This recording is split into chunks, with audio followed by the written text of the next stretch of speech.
Stand up, New York Giants fans. Baddog, we're live for day 2 of the, what is it going to end up being? About a 6-day extravaganza. My wife's favorite time of the year because I'm your problem for this week.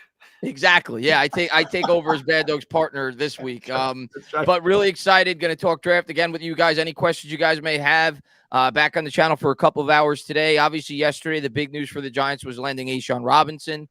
No moves today on that front, but there's always rumors circulating. I figured I'd go over some, what some of the experts have the New York Giants taken in some of their mock drafts. And just discuss all the options, talk to the chat like we always do. But Baddog, what's going on?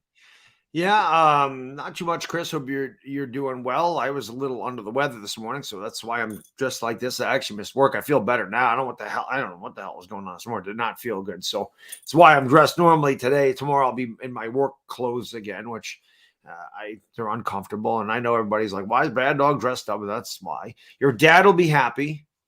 You shaved. I shaved. So shout out to Papa Guzzo, clean shave today. But yeah, I'm doing well. I love this week, man. It's a lot of fun. And like somebody said in the chat, or it might have been John Silva, said 2 more sleeps.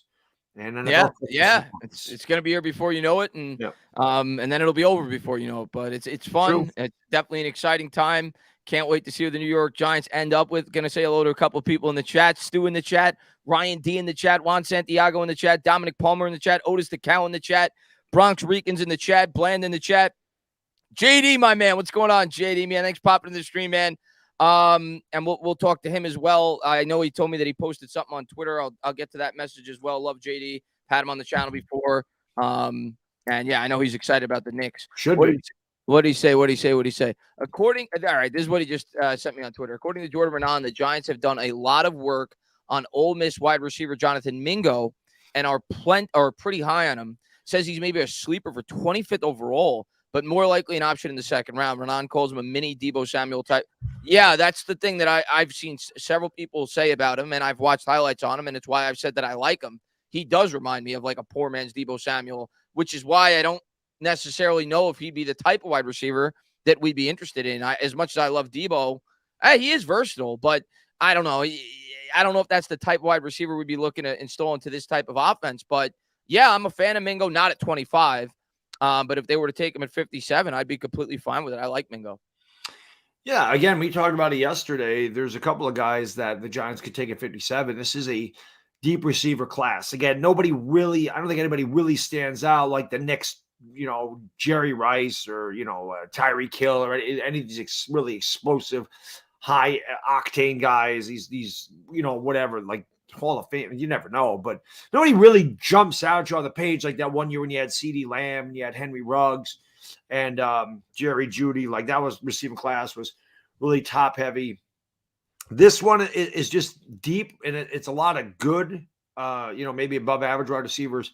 So you probably could land a pretty good one to get in the Giants scheme at 57. We did take Wan'Dale Robinson the second one last year, which is why I do believe they're going to go corner on that first pick. But again, if one of those guys falls and they love Jackson Smith and Jake Burr, Jordan Addison, and they're like, we have to take this. I could see that happening. But Mingo, I don't know. He probably would be available at 57. And again, if you really like him and you don't think he's going to go like in the first round and you could trade up maybe into the middle 40s and you could do that too. So there's a lot of options.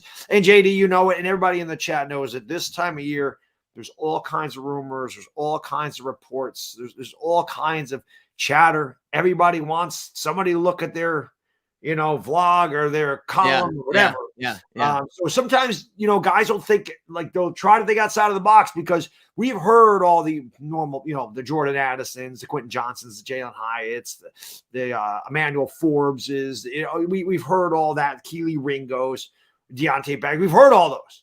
But nobody's really talking about Mingo. So it's like, ooh, what's this about? Right. It's just something to click on. Yeah. Also, he sent me, according to Renan, the Giants like Deontay Banks, which I've heard as well. Actually, that was another person Patricia Trainer told me about after her show. She said that of all the cornerbacks in this year's draft, that would be the one that the Giants would be willing to trade up for. So, at least from what I've heard, the Giants are high on Banks. They like Banks. Hasn't heard anything specifically with Emmanuel Forbes. Has heard mixed things with Joey Porter Jr. And Giants think highly of Julius Brents. I like Julius Brents. I just don't like – I personally don't love Julius Brents in the first. But I mean, the guy's 6'4". Like, he's a man press cover corner. Like, I'm a fan of Julius Brents in terms of his physical measurables. He's a physical corner. So I'd be completely open to him in the second round if they didn't elect to go corner in the first. So. Right. I was going to say the Giants can also switch those picks. If you can get a Jordan Addison or a Jackson Smith-Njigba and you want to take him in the second round, they want to go corner in the second round, that's possible too. Yeah, for sure. Brent's 57 is possible. Want to give a couple of my members shout outs. Thank you so much for popping in. Sitbones, he says, stand up. What's going on, Sitbones? And an independent outsider says, the one pick that would anger me the most besides quarterback, you don't got to worry about that in the first, at least, at 25 is if we draft a tight end. Not even Bijan would make me that mad. We need a DB, even safety branch. And you're starting to hear at least slight rumblings, and I'll pull that up. What some of the experts had to say about who the New York Giants may potentially be taking. But you're starting to see more and more people at least be open to at least the possibility that we could go tight end. And we'll go over this real quick. This was on Giants.com. Some of the so-called experts, the guys who do these mock drafts for a living, Daniel Jeremiah, for example, at the top, has us take a Joe Tippmann at 25. I think that would be a surprise. Mm-hmm. What I will say about Tippmann, though, and I haven't even read what he said about him, but he, to me, probably projects to be the type of center they'd look for because of his athletic profile. He had by far the most, I guess, like, he had the most impressive combine at the center position because of his athletic ability. So the Giants may look at him as the type of center that fits their scheme more, and I'm assuming that's probably why Jeremiah had it. But at 25, it seems like a bit of a reach. Jeremiah said the Giants did a nice job adding some much-needed depth to the skill positions in free agency. Tippmann would team up with two young, talented offensive tackles to protect Daniel Jones for the foreseeable future. But I don't know about that one, Baddog. Yeah, I would think John Michael Schmitz would come before him. Listen, I'm always a fan of the Big Ten centers because I swear to God, those guys are just maulers. It's why I loved Linderbaum last year. But I think that would be a shock. The Giants do need a center, and I don't think it would. Again, I wouldn't be upset at it. I'd be a little bit surprised just because I do believe that the outsides are the part, and I know you build from the inside out, but I really believe the Giants, I think a corner is such, in this day and age, is just such a valuable position. I think wide receivers are not as valuable, but at the same time, you really got to try to get Daniel Jones a number one. We really don't have a standout. And maybe Jordan Addison or Jackson Smith-Njigba is not that number one. But I think that, when you get a lot of depth there, it leaves a lot of other guys open and it gives you a lot of versatility in that wide receiver room. So I just think the Giants are going to go one way or the other there, but they definitely need a center too. This is can't overlook. Oh yeah, I'm not going to cry if we take a center. Yeah, you know me, and that's obviously a huge need for this team. So I definitely won't cry. McShay, the other guy in ESPN, had the Giants taking Emmanuel Forbes, which is a pretty popular pick by a lot of people, just because they feel like the top, the consensus top four corners by most people's standards will be off the board. And McShay said Forbes is a lean 6'1" and 166 pounds, but he has great speed and fantastic instincts and coverage. The Giants blitzed more than any other team last season, 42% of the time, but didn't have many ball hawks in the secondary to take advantage. We only had 6 interceptions as a team. Right. Forbes would feast on mistakes forced by that pressure. So the thing I'll say about Forbes, what he just said, what he highlighted on is what I worry about him is his size. He's 166 pounds, and a lot of people kind of just brush that off.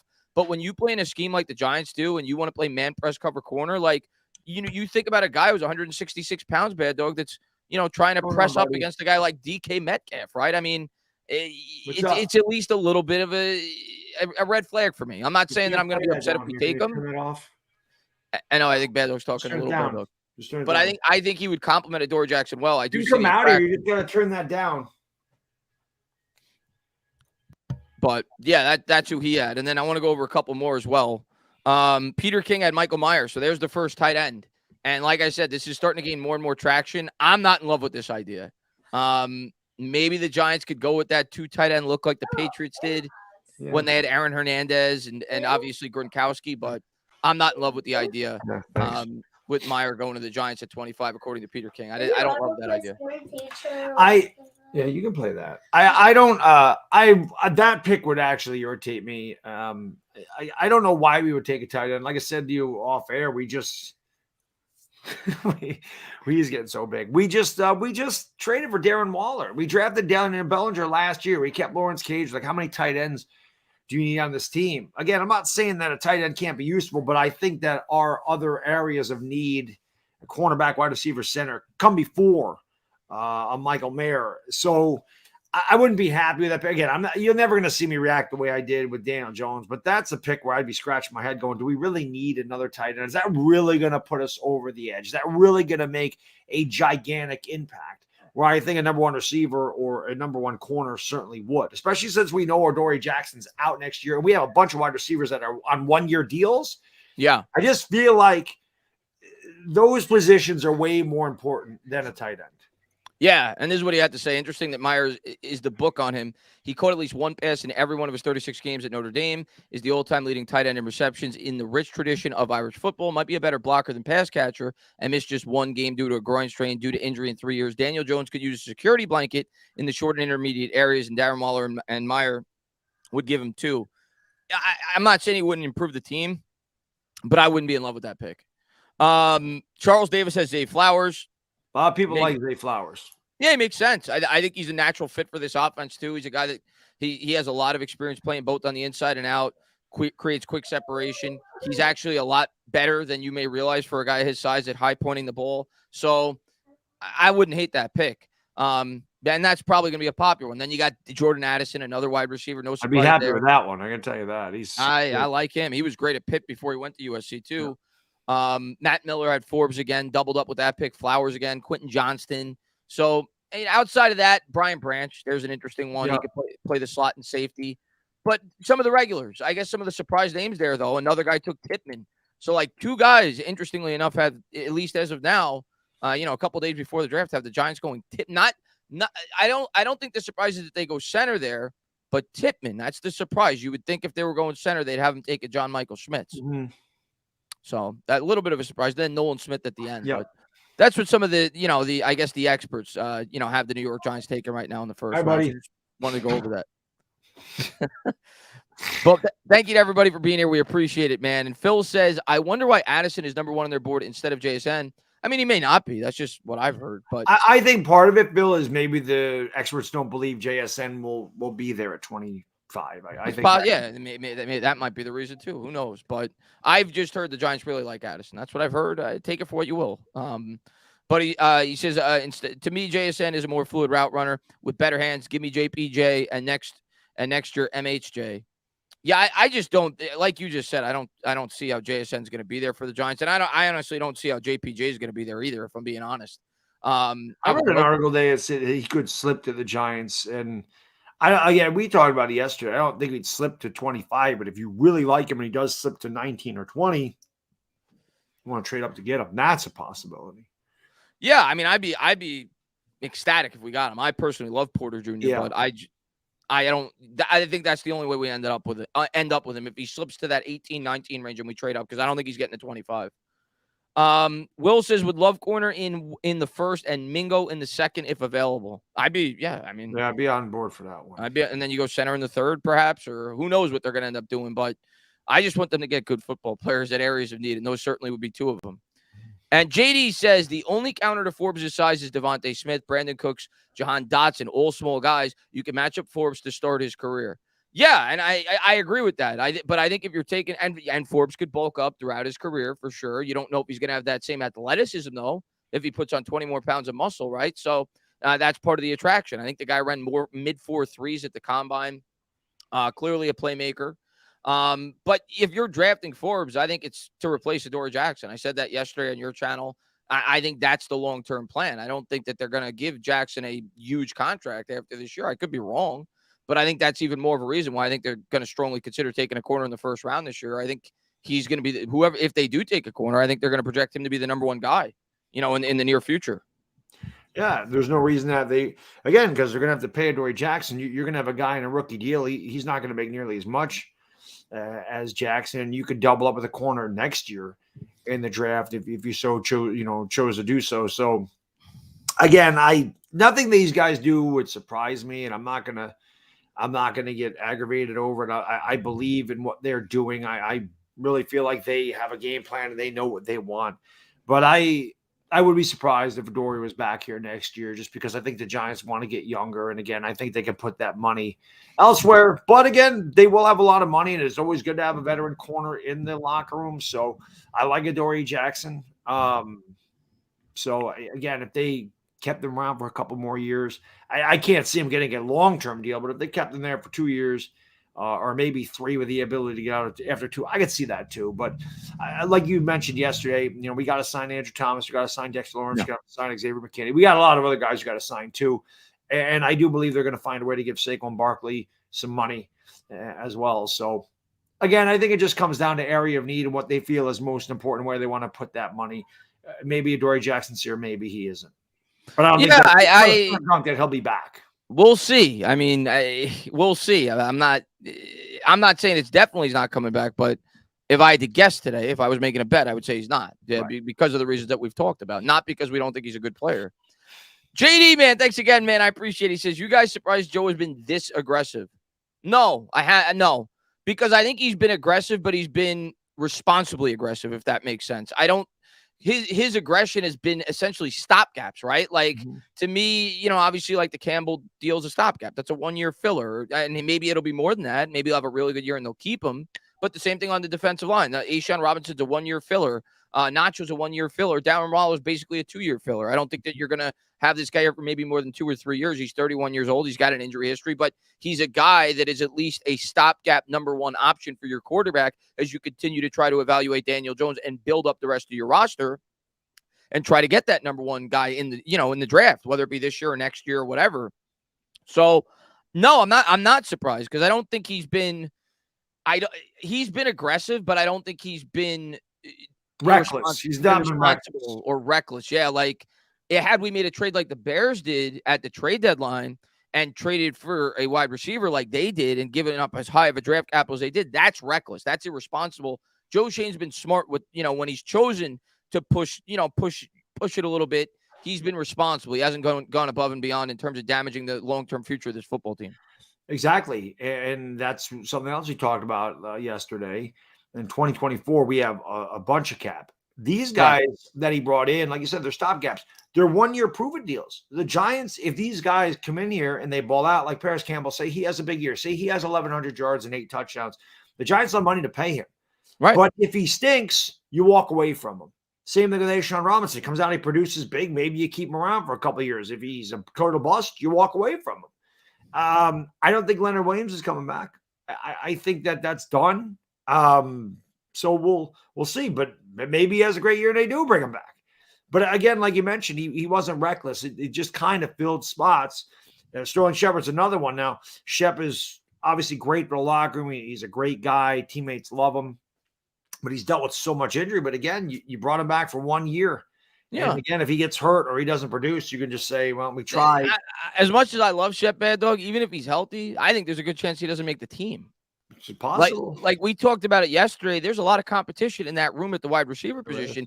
We don't have elite talent, but we've got depth now in that room, right? Yep. I'm going to pencil in Jeff Smith as a roster spot because he was brought in for special teams. I think he's making the team unless he gets hurt in training camp. You can't predict those things. Right. I think we're going to draft at least 1 wide receiver in this draft, so that's 2 spots. You've obviously got Hodgins, you've got Slayton, you've got Campbell. You got Wandale coming back. You got Wandale as 6. So you're going to roster 7, we'll say, and then you got a competition there. We brought in Crowder. He could compete with Shep. Like, I don't think it's a shoo-in that Shepard's even Colin Johnson's going to be healthy. You don't know. I don't think it's a shoo-in that he's definitely going to make the team. I think there's going to be competition in camp for the back end of the wide receiver grouping. But that's the thing. And again, maybe they just keep Shepard around for the locker room. I mean, that is possible. But again, it's 1 year. So you've kind of plugged some holes. You've improved in some spots. And again, if they don't produce, you walk away and you do it again next year with a lot more cap space. Yeah, I listen, I think he's doing it right. He's doing exactly what good GMs do in free agency. He's filling holes, but he's doing it responsibly. And he's going to build the core and the long-term pieces of his team through the draft. That's what you're supposed to do. Absolutely. And he's keeping the contributors that are on this team here long-term. He's going to keep Daniel Jones. He's going to keep Dex. He's going to keep Andrew Thomas. We'll see about Barkley. But, he's definitely, I think, building a good culture, and he's building this team up the proper way. Irish, he says, if we don't address the center position, DJ will struggle regardless of who the wide receivers are. My hot take is the Giants take a center at 25. I like Tippmann. It's certainly a hot take, Irish, because everybody's been pointing outside of the center position, and everything that Joe Shane has led on has basically said that, and it could be smoke. You get smoke around draft time. We're not accustomed to what Joe Shane does. He's only been here for a year. Maybe it's smoke. So, who knows? We'll see. But everything Joe Shane has said, he's kind of downplayed the importance of addressing the interior offensive line early in this year's draft. Every time he's asked about it, he says, we're fine there. We got 14 guys. We believe that Bredesen, could get the job done. And I don't think he means from a long-term standpoint, but, he may. The vibes I'm getting, Baddog, is he thinks that he could get by for a year and fill in other needs on this team. And I'm not saying to completely ignore the offensive line in this year's draft, but I get the vibe that, and the sense that I don't expect him to take a lineman in the first couple of rounds. Yeah, again, this year is just kind of like filling spots. If Bredesen can fill that spot for 1 year and then next year you move on, I don't know who the free agent centers are next year. I mean, who knows? And it's hard to get a free agent lineman. They're tough. You get a really good lineman, you're going to hold on to them for obvious reasons. But yeah, I would be surprised if they went center. Again, I wouldn't throw a fit about it. We do need a center. We need a center bad. We want to protect Daniel Jones. You want that interior line beefed up for the same reason you wanted the defensive interior line beefed up. You want to be able to push other teams around. You want to be able to run the ball. You want to be able to convert third and shorts and get yourself in third and manageables by running the ball and controlling the clock, and protecting your quarterback. So again, I'd be surprised if they went there, but it wouldn't shock me. Like, I wouldn't be like, oh my God, what are they doing? Tight end would kind of be like that. Tight end would be like, why? I wouldn't question why they took a center. If they took a tight end, I'd question why. I just feel like cornerback is I feel like that's the most important position. I feel like Joe Shane has addressed the wide receiver, receiver spots with Darren Waller and Paris Campbell. And I'm not saying that I'd be mad at a really good first round wide receiver either. But I think those first, I'll be surprised if that first round is not a wide receiver or a cornerback. Yeah, I don't know if I don't want to use the term surprise, but I'm definitely leaning it's going to be a wide receiver or corner. I wouldn't be blown away if it was a center, but I'm not expecting it. I'm not expecting it, but you never know. But it sounds like, it just seems like in terms of the pre-draft process, the guys they brought in for interviews, it seems that they're focusing predominantly on the wide receiver and cornerback spot.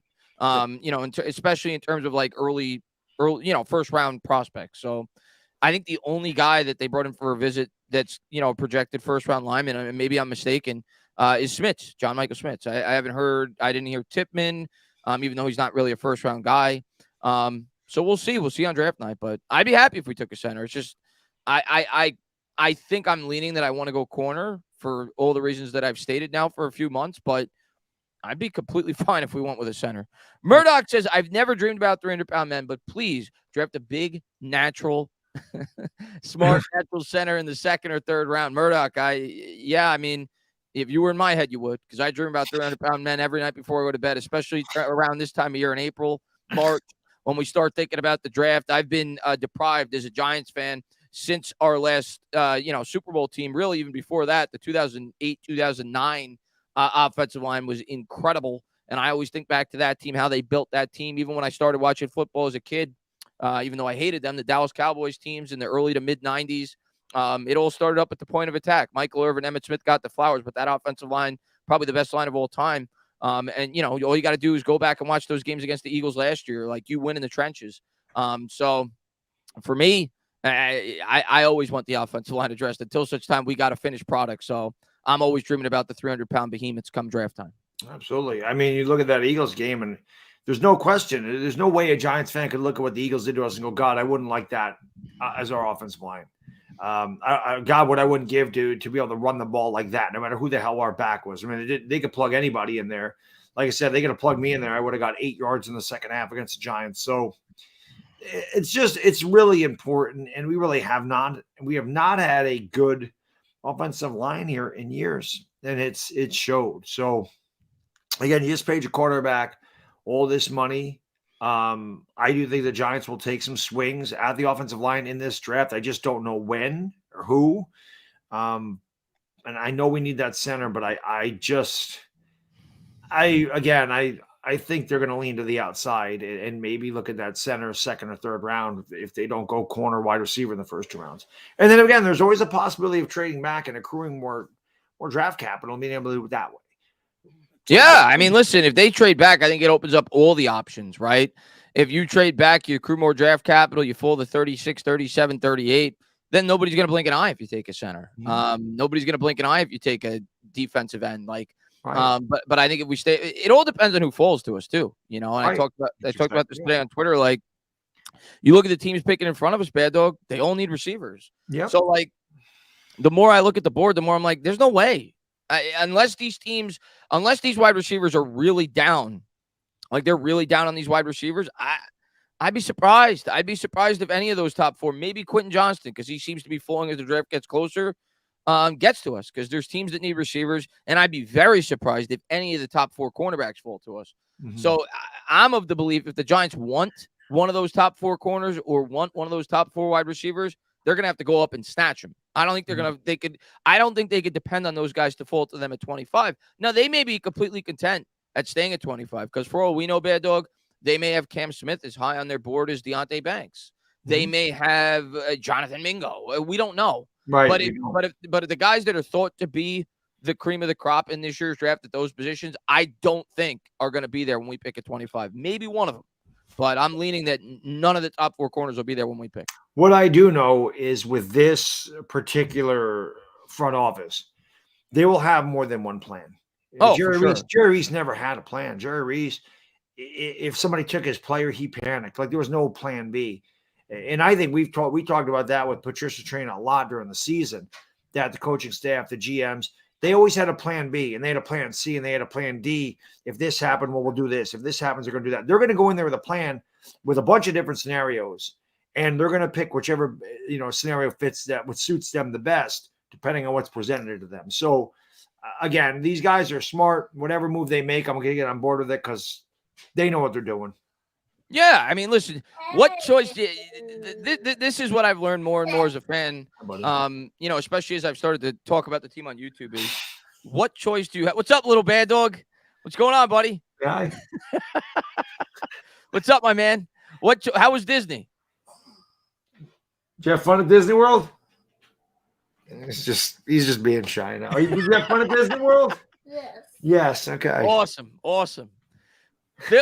Bill says we need more points on the board, and if a good center can get to DJ and the wide receiver or even another 1.5 seconds each snap, they can try for more separate. Yeah, I mean, listen, it's just common sense. If you can improve the line, they should do it. But it's just a matter of prioritizing what they feel is the position they should draft at what points in the draft. But I don't think any Giants fan, if we're being honest with ourselves, I know Joe Shane is projecting that he's confident in this grouping, but I don't think any Giants fan, if you're being honest with yourselves right now, is 100% on board with the interior offensive line.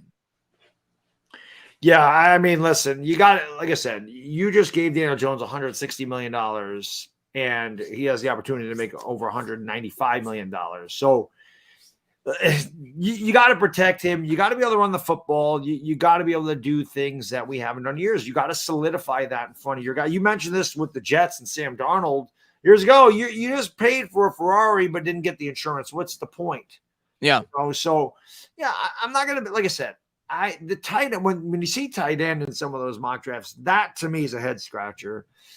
I think center is fake. Yes, it is fake. Wait a second, Bad Dog. You're telling me that's not, you don't have the real Giants flag behind you. That's fake? That's fake. What a phony. I thought this whole time that was real, little Bad Dog. Man, you exposed me. What are you doing? I'm like Houdini. I was pulling magic tricks out of here.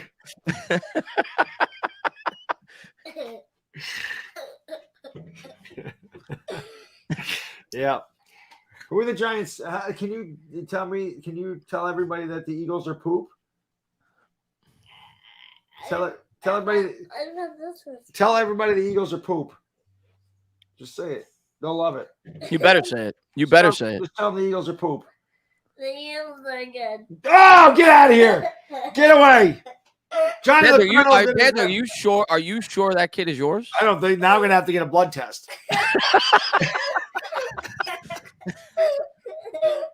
Oh my God! What's going on? Of course, you know when they're 6. Any parents in the chat, you tell your kid to say something, he's going to say the complete opposite. Can you say the Cowboys are great? See? There you go. There you go. See? That's I told you. All right. What's up, Jersey man? What's going on, Sarcone man? Thanks for popping in. Envy me says, get him out of here. He didn't like that response about the Eagles. No. I told you. Whatever you tell your kid, they're gonna say the complete opposite. Let's see. Let's talk to the chat. What's going on, Bluegrass man? Thanks for The popping Eagles in. are poop. The Eagles stink. They suck. I hate them. What's up, Isaiah man? Thanks for popping in, buddy. Alfonso, what's going on, man? But yeah, we'll talk more about the draft with you guys. Maybe we'll do a mock draft at the end, but just hanging out with you guys. We got 48 hours, and I think I mean, listen, there's not a whole lot of analysis that goes into it. It's just you're waiting to see who falls to you. We could talk about what we think they're going to do. It's not like in years past. Like last year, we knew what they were going to do. Right. This year, it's almost like you have a second round pick. You're like, let's just see who falls to us, and we're gonna take the player that makes the most sense. Those are his comments. Yes. Tiana says, hey, guys, did someone pick up Zeke yet? Not that I know of. I heard a rumor that the Eagles were actually interested in him like a week ago, but I haven't heard anything regarding Zeke as of late. No. Well, listen, I think he's still I'm surprised he's not an Eagle. Isn't everybody going to be on the Eagles? Isn't everybody an Eagle? Philly 500 every day. Philly 500 every day makes a video about how they're going to get this guy. I'm like, what is that? I love Philly, but what is that becoming? You can't have everybody in the draft. You can't have Bijan Robinson and Jalen Carter and Ezekiel Elliott. It's impossible. Yeah. Well, and there was a rumor that the Eagles were interested in Derrick Henry. Right. Yes, that's another one. It's another one. Yeah. I didn't have soda down here. Junior says nobody wants Zeke. Somebody will sign him, but he's not the impact player that he once was. I didn't know that I had a drink here. I have an energy drink here. Oh, Daddy I needs can energy. make some of your shit. Okay. All right, you've taken up enough camera time. Let Daddy get back to work here. What's up, Salvatore? Man, thanks for popping in the stream, man. Jacob said, let's see. Hurts cap is nothing. You're gonna pop it from I haven't looked at the I'll be right out. contract. Did you hear him? No, what did he say? He says, I'm going to get some popcorn. I said, okay. He goes, you're going to pop it for me. I don't think we have any popcorn, buddy. I think you eat the last of it yesterday. I don't know if the details came out yet on the Hurts contract. I know, obviously. Oh, yeah, they did. Let's take a quick $55 million, right? And there's not a lot of cap. Look at the void money that they did. All right, let me go take care of him so he stops hogging the camera. Yeah. He's hogging the camera right now. All right, I'll be right back. I'll talk to the chat. Look at the void money on the Hurts contract. And obviously, yeah, there's no cap hit the way that they structured it, but this is like one of the biggest backloads I've ever seen in my life. Look at this. Jalen Hurts is voided money. So for those of you that don't know, what a void year is basically when you pay the guy not to be on your team. Like this is money you still owe him at the conclusion of the contract, and you're going to add all of this void money up. So 34 plus 26, that's $60 million in void money. 76, that's like $84 million in void years. So let's just say Jalen Hurts gets hurt. Jalen Hurts regresses. They're responsible for $84 million in cap space in 2029 because if you move on from him, that all condenses into 1 year. So they basically just pushed everything back. And yeah, he's got small cap hits before that, 13 million, 21 million, 31 million, 45 million, 54 million. And it makes sense. The Eagles are trying to capitalize on the first 3 years of that deal. And they obviously believe in the guy if they're giving that kind of money. And they'll probably rip up the contract by around 2027. And they'll give him another gigantic extension. But that's what they did. And that's probably what the Giants would do if Daniel Jones proved to be a guy that they were going to, push forward with like long term, like give him a contract like the Eagles gave Hurts. They would do something similar because that's the way that you're able to continue to build your football team for the first 3 or 4 years of that deal. But it definitely does not come without risk. If he gets hurt, regresses in play, the Eagles are going to be on the hook for a lot of money. Well, he's, still not on the team. So we'll see how it all plays out. Let's see. Let me just see here. Let's see. And the Imp, man, thank you very much, man, for the $2 donation. I appreciate it, buddy. Thank you for being here, my man. All right. Sorry about that, guys. He's taking care. He was a little loopy today. My kid normally is very, as you know, he was very camera shy. Today, not so much. He's excited for the draft. He is excited for the draft. He definitely is. He's ready. He's ready to rock and roll. He knows what daddy likes. Yeah, exactly. Jordan Renan, the Giants like Tippmann, JMS, and Stromberg, unlikely to take a center at 25. So did that just come out? Let me take a quick look on Twitter. Maybe that's from his podcast because I know he has a podcast. So, I mean, if that's the case, I'm encouraged by that, Baddog. Yeah. Because that means they're going to go center early. It doesn't mean that they're going to go center in the first round. And WBG just tweeted that. According to Jordan Renan, the three centers the Giants like are Tippmann, Schmitz, and Stromberg. Renan says the Giants taking a center in the first round is unlikely at this point. But if they're talking about Tippmann and Schmitz, you got to figure they're thinking potentially second round. Right. Which, again, if they could get Schmitz in the second round, I think that'd be awesome. Baddog, if we leave this draft with, let's just dream that one of these, because somebody's going to fall to us. Like, I think before the draft, especially where we're picking, you're always like thinking up worst case scenario. All these, somebody's going to fall to us. I don't know who it's going to be. Is it going to be Branch? Is it going to be one of these wide receivers? Is it going to be one of the corners? I don't know. There's going to be a good player that falls to us. Let's say we get Banks, Deontay Banks. Let's say he's a guy. And then you end up with John Michael Schmitz or Tippmann in the second round. That'd be a great draft for the Giants. I'm thrilled. Really and then in the third round, you do whatever you want. But if you get a center in round 2 that you could stick in day 1, be a starter, and you get your cornerback opposite of Dory Jackson to start out the draft, that's a great start to the draft. Absolutely. So, I think if two of those three, if they get center corner, great. If they get wide receiver corner, great. If they get wide receiver center, I think that'd be a win. Especially if you could pull a Tippmann or a John Michael Schmitz in the second round. I think obviously we'd be thrilled. And just like last year, I mean, I know we're not picking 5th and 7th, but I don't think any Giants fan was upset with Kayvon Thibodeau and Evan Neal. I think we're all pretty happy. I'm pretty sure that was exactly how we wanted that to go, and it did. So those are two massive positions of need. Again, I think Evan Neal will have a bounce back year. I feel like he was getting better before he got hurt. And then, like Patty said, I was pretty sure it was her. He was never completely healthy, so it kind of messed him up. We saw Kayvon Thibodeau was just a disturber. Like, he was everywhere. High energy. He was awesome. And to me, that play against Washington turned our season around. That was the play against that was the signature play of the year. Yep, that got us into the postseason. Yeah, whether it was that, I mean, you could argue the Collins interception against the Colts. That was that was awesome. But I think when I look back at the season and really think about it, I think it's that play. I think that was the play that I was most hyped for when he was able to come up with that, right? With the strip sack. Not just that one play, by the way, that entire first half. Like, he was just he was all over. In the game we lost against Dallas on Thanksgiving, he was everywhere. I mean, again, I'm not sitting there comparing a guy to Lawrence Taylor, but that was what Lawrence Taylor used to do every game. Lawrence Taylor was all over the field every game, every place. You couldn't figure it out.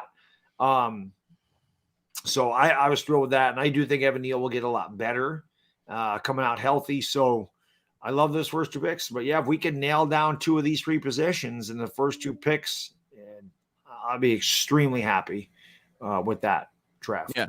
For sure. Jason says, love the way Shane is handling Saquon's contract. We love Saquon, but overpaying running backs is bad business. My favorite running backs, Bradshaw, 7th round, Jacobs, 4th round. I want a good running game over a running back. And that's a good way to look at it, Jason. That's exactly the way I look at it, Jason. It's the same thing, because I mentioned this before. The Eagles don't have a superstar running back. Yeah. But they have a superstar running game because they do it by committee. All those running backs they have their own skill set. They're all serviceable, maybe average to a little bit above average, but that offensive line makes them way better. And that's what made them. As much as I love Jacobs and Bradshaw, that's what made them. Let's be real. Right. That line was incredible. So I mean, listen, I love Saquon, but I gotta agree. As much as I hate to say it, because I want Saquon to retire a Giant, and he still could. I like the way that Shane has handled this. He is, especially for a rookie general manager, he's not caved into fan pressure. He knows that Barkley's the most popular player on the team, or among one of the most popular players on the team. But he also knows that he's got to think about the long-term future of this football team. Do I think there's a happy medium? Yeah, it's like what I discussed yesterday with you on your channel. I think there is a happy medium, and I'm at least optimistic and hopeful that they could come to that. But they're not giving Saquon Barkley $60 million over 4 years. They're not doing it. They're not going to give him $52 million over 4 years. Right. I think that happy medium is going to be what is essentially 2 franchise tags guaranteed. And if he could take that, if he gets offered that at this point, he should take it. Mm-hmm. If he gets 24, 25 guaranteed, 3 years, 36, easily could get out after 2. I think that's in the middle. I think by giving him a deal like that, it does not disrupt the locker room because you still got to take that into account. That is a factor. You're trying to build a culture. Barkley's one of the faces of this franchise. He's a leader of this football team. You don't want to upset him. That doesn't send the right message to the guys in the locker room. And he is still a great football player and is a big reason why we had a lot of success last year. Absolutely. So I think there's a happy medium. And I think Shane's doing a really good job of hopefully getting there, but before the deadline in July. I do. I still am optimistic that they're going to get something done with Barkley. I think we knew, and again, we talked about this at Patty, that they were going to get the Daniel Jones thing done. And I think we were pretty confident they were going to figure it out. And that Barkley's contract could get a bit ugly and a bit snarly, and it has. But at the same time, I really do believe Saquon wants to be here. I think he loves playing for this team. Him and Daniel Jones have a really good rapport. Like you said, Barkley's a great character guy. He's good for the locker room. He is definitely a leader on this team, and his skill set is one of the best in football at his position. The Giants don't want to lose him, but at the same time, like Chris said, you can't just overpay a guy. You can't get yourself strapped for cash, put him in you can't do what Dave Gettleman did. You can't give Barkley a 4-year deal, backload the contract, and then he gets stuck with him if he gets hurt or he gets older and his production starts to dwindle down. 3 years, like I said, 36, 39 million, 23 million guaranteed with the ability to get out of 2. That is something I could definitely see them doing. I really do think they're going to get something done with Saquon Barkley. I don't think they want to lose him, and I don't, like you said, they don't want him to play on the tag. You had to tag him to keep him so you could negotiate. Yeah. So I think that's why they did it more so than saying, hey, you're going to play under a tag, and then we'll deal with you after the year. I don't think that's what I really think, and I know Shane is not portraying that, like the message, the vibe that Shane is giving off in these press conferences, he's going to just let him play on the tag. And maybe that is exactly what it'll be. I don't think that's what's going to happen. I think Shane is trying to deal from a position of power like any good general manager would do. Yep. And he's basically saying, Saquon, you're going to come down. We're not meeting you where you currently are, where your agent is. We're not doing that. But Saquon, at the end of the day, you're 26. You're going to be 27. You've got an extensive injury history. You play a position where guys fall apart at the age of 29, 30. You want to run the risk of playing on a 1-year franchise tag, or you want to make it so everybody's happy in the locker room. You get paid at least, somewhat fair. You get your $12 million a year on average. You get your 24, 25 guaranteed, and you get to play with this team. And I think when push comes to shove, as the deadline gets closer, I think the Giants will ease up a little bit. They'll offer him a deal like we just talked about. And I don't think Saquon's going to have any choice but to take the deal. So that's my prediction. And I hope that's what happens because I don't want a disruptive locker room. We built a lot last year. He's a guy that's one of the leaders of this football team, and he's still a damn good football player. As much as some people want to discount him and his importance to this football team because of the position that he plays, Saquon Barkley's a weapon. Saquon Barkley's a damn good football player and had a lot to do with why we won football games last year. So absolutely. He was a big part of why we won. And, like you said, the fact Joe Shane has shown you're not going to push me around. You're not going to tell me what you're worth. I'm going to tell you what you're worth. Like if I went into my boss and said, hey, I want a raise, my boss is going to say, who are you? You don't deal in a position. If you work for somebody, you don't deal in a position of power. The person you work for is the one that has power. Yeah. And if you don't like it, you can go somewhere else. But I don't think Saquon Barkley wants to go somewhere else because, like you said, if he's under the tag, and he decides he wants to sit out a year, well, you're going to lose a year of football. You're going to lose a year of service. You're going to come back at 27. You've had an extensive injury history. Like you said, Chris, he'd be gambling because if he comes back at the age of 28 next year, whatever he's going to be, he'll be 28 next year, right? He's going to be 27. I think he's 26 this year. Okay. So if he's 26 now, he'll be 20. I don't know when his birthday is exactly. I'm going to, just so we're accurate, let me look. He's 26 now, and he will. Yeah, his birthday's in February, so he'll be 27 at the end of next year. So he'd be 27. So he'll be 27 going into the next football season. So do you want to take a year off? You're 27 years old. Now you're, getting up there as far as running backs go because they age faster than any position in the league. You want to sit there. Who's going to sit there and say, okay, you've had a year off of football. You've had a lot of injury history. You are a great running back, or you were. We don't know what you're going to be with a year off. We're going to give you a 4-year deal. We're going to give you a 3-year deal. He might sit there and somebody might say, I'll give you 1 year, $10 million. And then if he doesn't get any offers, if he sat out this year and he got no offers, what's he going to do? Yeah, I think I still don't think it's going to come. I really do think they're going to sign Saquon. I really do. I do. But I think it's going to be a much. It's not going to be for what he wants. And I Amazing understand guys, where, right? I I think understand amazing where guys. he's coming from. Amazing guys, because you could add incentives. I Yeah, think that would maybe be. that's what they do. They add incentives, but I understand where he's coming from. But at the end of the day, Baddog, he should fire his agent. His agent completely botched this entire situation because the Giants came to Barkley by all reports and offered him. Some people have set up to $13 million a year, and I understand because I thought he was going to be worth more than that on the open market. I thought he was going to be worth at least 14 or 15 million, right? But when you look at with the increased market and the running back position, and maybe he would have been, we'll never know. He did not hit the open market, so we will never know. But knowing that the Giants had the power to tag him, knowing that people were saying this was the richest running back draft class in years, and knowing that you're 26, it's not like McCaffrey when he signed his extension was 23. Mm-hmm. He had the bird in hand. He had the whatever it would have been. We don't know the specifics, but he had $12.5 to $13 million per year. I don't know the guaranteed. Agent probably should have told him to take that. So, yes. And that's why we are where we are. And I hope things work out. I really do. And I think they will, but maybe I'm just being too optimistic. Talking Eco says Banks in the first, JMS in the second, A.T. Perry in the third. I would be absolutely ecstatic with that scenario. A.T. Perry's, if I'm not mistaken, he's like one of those really tall wide receivers, right? I think he's like 6 foot. Let me take a quick look. I think that's the receiver I'm thinking about. I think he's like 6'4", 6'5". Yeah, he's 6'5". I actually saw a couple of his games.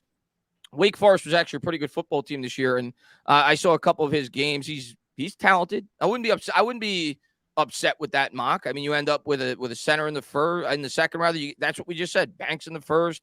You get your center for the next hopefully 10 years in the second. You get a tall. I don't know if Perry's the type of wide receiver that they'd prefer, but in terms of position, yeah, I'd be completely on board with something like that. Absolutely. Yeah. I think that'd be a home run. You end up with those two guys in the first 2 rounds, and then you get a wide receiver in the third. Absolutely. And John, what's going on, man? Hello, fellas. For New York Giants fans, y'all worry about my Eagles, but y'all are the best. Baddog, soon a Hurts jersey will be the next to Allen, and for Chris, a beautiful Harper jersey next to those. No chance. No. Well, chance, I told you that one day I got stuff in the mail. I'm pretty sure I told the story, and I opened up the box or the package, and it's an Eric Allen jersey. Now, it was a great gesture by Johnny because Eric Allen is my favorite Eagle of all time. I actually loved Eric Allen. Right. And as much as I hate the Eagles, I loved those jerseys. I loved that spread eagle on us. Their jerseys now are disgracefully gross. Yeah. But that jersey I really like. And he was kind enough to get that for me. And again, that's the jersey I would have had a war if the Eagles were to beat the Giants instead. Philly 500 ended up wearing Giants blues. The best thing that happened to me in 5 years before this year that I won that bet. So yeah, Johnny, I appreciate it, but you'll never, ever see me wear a Jalen Hurts jersey. No chance. It's a Sooners jersey. I'd wear that, but no chance, John. No chance am I ever wearing a Phillies jersey, an Eagles, anything Philadelphia. Now, I love Bryce Harper though. Bryce Harper's one of my favorite players. I got no problem with the Phillies. Not I do because I know you do. I know you do. But John, I'll tell you, if you want to send me it, by all means, you'll save me a couple of weeks worth of toilet paper. By all means, I'll rip it up and I'll use it to do what I got to do. But out in terms of wearing it, no chance. But I appreciate all you for being here. I appreciate everybody for being here. We had almost 700 people in here at one point. I mean, you guys are the best. I mean, it's not even draft time. We got a crowded chat. We appreciate each and every one of you guys. Thank you guys for being here. Yeah. Sway Sports says, how's it going, fellas? Give me Porter, Addison. Let's go. Dude. Oh, God, yeah. Dude, if one of those guys fall to us, you're going to see Baddog and me partying on draft night if we get one of those two guys. Porter's probably my third favorite corner. Yeah, I think he's my third. But the other two guys, I know there's 0% chance they're going to be to us, Gonzalez and Witherspoon. But Porter's probably third for me. He's third for me. I would love that.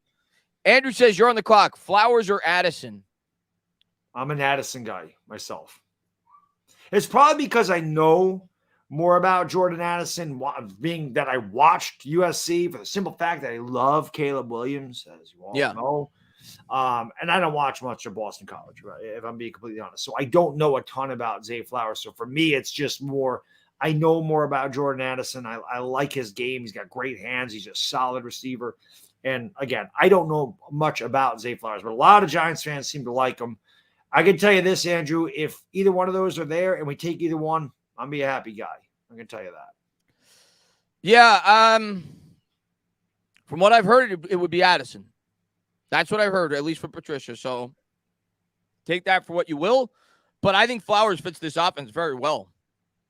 I've said that for a while. I do. I think a lot of people look at his size and they're kind of thrown off by that, and I understand that, especially after we drafted Wan'Dale Robinson last year. But Joe Shane has downplayed the size thing, right? He's talked about that in several interviews. He wants guys to create quick separation, guys with some speed. He certainly has that, and he's a guy that's I think that's the way the NFL's gone, Chris. I mean, how big is Tyreek Hill? 5'10". Right. Jamar Chase is a bigger receiver, but Tyreek Hill's not a big. I don't know how Jalen Waddle's like 6 foot. Yeah, Jalen Waddle's not a tall receiver. Devontae Smith is not a tall receiver. Yeah.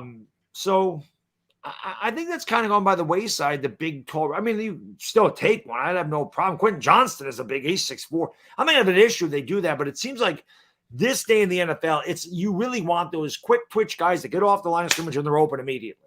That seems to be the way the game is going. Hit those guys in stride, let them do their thing. I saw I forgot who it was. I was interested by it. I saw somebody on Twitter posted a side-by-side of Amani Toomer and Quentin Johnston in terms of their height, their weight, their measurables, their combine times. It's like identical across the board. It's like 6'3", whatever his weight is, like identical. So I just found that interesting. I don't know if he projects to be the same exact type of wide receiver that Amani Toomer was. Oh, if he did, that'd be great. Greatest wide receiver in Giants history. Pretty good. Yeah, I mean, he's our most accomplished wide receiver in Giants history. So, Gold Sparrow Gaming, stand up, new member. Welcome to the squad, man. I appreciate you for being here. And Caesar says, Dion Henley at 25 is possible. Don't be shocked. He's a linebacker. If we were going to go linebacker, Caesar, I think we'd be going with Campbell. And I don't think we're going linebacker. But if we were going linebacker, I think it would be Campbell. Or I think it would maybe be Simpson, or even what's his name? Why am I forgetting? What's the other linebacker's name that everybody always brings up? He's very versatile. He could play off the edge. Nolan Smith? No, not Nolan Smith. He's more of an edge rusher. Why am I forgetting the guy's name? Somebody's going to say in the chat right now. There it is, Drew Sanders. I think it would be Campbell, Sanders, or Simpson. I'd be very surprised if we took Henley in the first round at the linebacker spot. Very surprised. But hey, crazy things happen every year, but I like Simpson myself. Linebackers, but and me, I'm a defensive guy. Maybe that's why I'm leaning corner.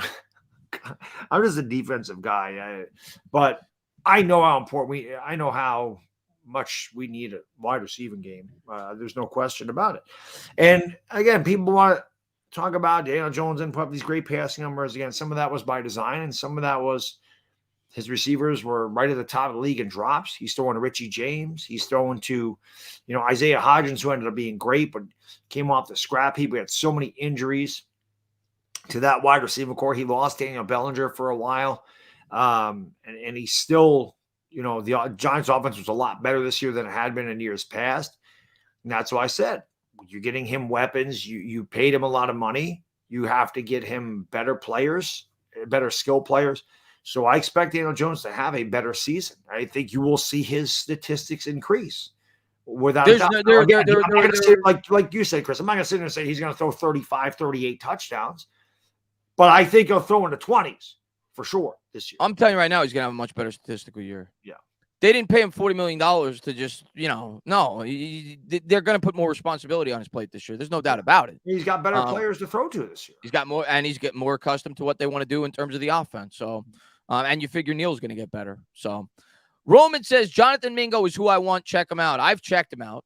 We talked about him at the top of the stream. He's one of my favorite wide receivers in this draft. I just don't think he's the type of wide receiver we're going to look for. But I like him. He's my type of wide receiver. He's tough as hell. So I'm a big fan of Mingo. And that's kind of what Quentin Johnston brings you to. He's a guy that, like I said yesterday, a lot of yards after the catch. He's a tough runner. He's tough to bring down. He's got good size, good speed. But he did have a lot of drops at TCU. But he's definitely a guy that I really like. And again, we've talked. There's so many wide receivers that the Giants can pick from if they fall there. I'm not going to be upset with Addison. I wouldn't be upset with Zay Flowers. I wouldn't be upset with Quentin Johnston. I like Quentin Johnston.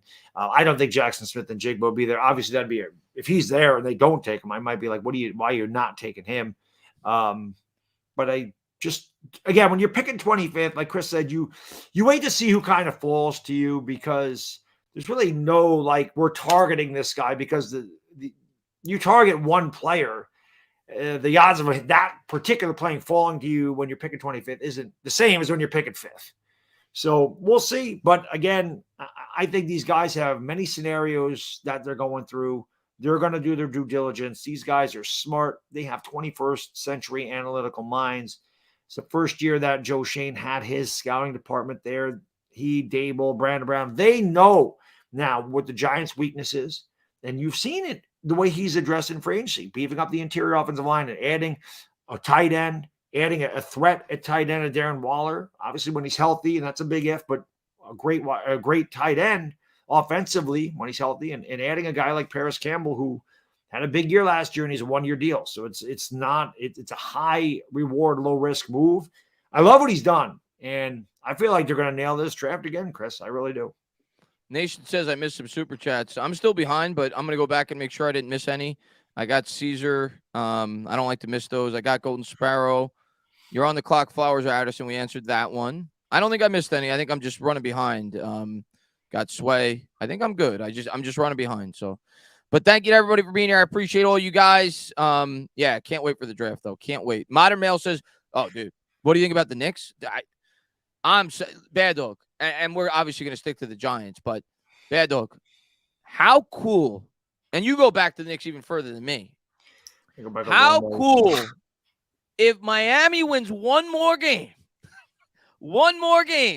and the New York Knicks win one more game. You've got the old school nasty rivalry round. That's must-watch television. That's going to be like the Jerry Springer show. I mean, my God, like you think back to the classic Heat, the Heat series with Jeff Van Gundy hanging off the guy's leg. You got the Game 5 winner by Allen Houston. Like some of the most heated series ever. Like it's one of the Knicks' top 2 or 3 rivals of all time. The Pacers, the Heat, and of course the Bulls back in the 90s. So like I am pumped. I am fired up for that potential second round series. The 90s, the early 90s, late 80s, early 90s, it was the rivalry of the Bulls from like 89 to 94. And 93 began that rivalry with the Pacers, but they were kind of an afterthought until they made the Eastern Conference Finals when Jordan retired. And then from 93 through 96, it was really the Pacers. And then in 1997, when Pat Riley ended up with Miami, and you had all those wars and you had the brawls. Every year there was a brawl. So late 90s, like 97 to 2000, that was the Knicks and Heat. And one thing I always say, Patrick Ewing owned Alonzo Mourning's ass. Owned him. Owned his ass. He owned him in Charlotte in 93. And the only series that Alonzo Mourning ever beat Patrick Ewing was because David Stern suspended half the freaking Knicks team in 97. That's why. Facts. That's the only reason they beat the Knicks in 97. That's facts. That 97 Knicks team was probably the best. It pisses me off to this day because that's probably the best surrounding talent Ewing ever had, and he was still relatively healthy. His health really started to fall off. He had the knee problems. He had the feet problems. He had a hard time. He was at the end of his career. The 97, I'm not saying they would have beat the Bulls because we always had a problem beating Jordan's Bulls. Everybody had a problem beating Jordan's Bulls. But that 97 Knicks team, that'll always be a massive what if that. And, of course, 1993, which that'll piss me off the day I die unless they win a championship. Okay? Charles Smith can't hit a freaking layup at the end of Game 5. We had them beat that year. I'm going to tell you what, Baddog. They're not going to win a championship this year. I'm going to be a realist. No, I don't think they're getting past Boston. They're not that far away. No, they're not that far away. They got a good coach. They got a lot of draft picks. Jalen Brunson was way better. Jalen Brunson was a way better pick, way better signing than I thought he'd be. He's been awesome. You think about what they accomplished this year. You can make an argument. He's not there yet because he's got to put a lot more work in as a Knick.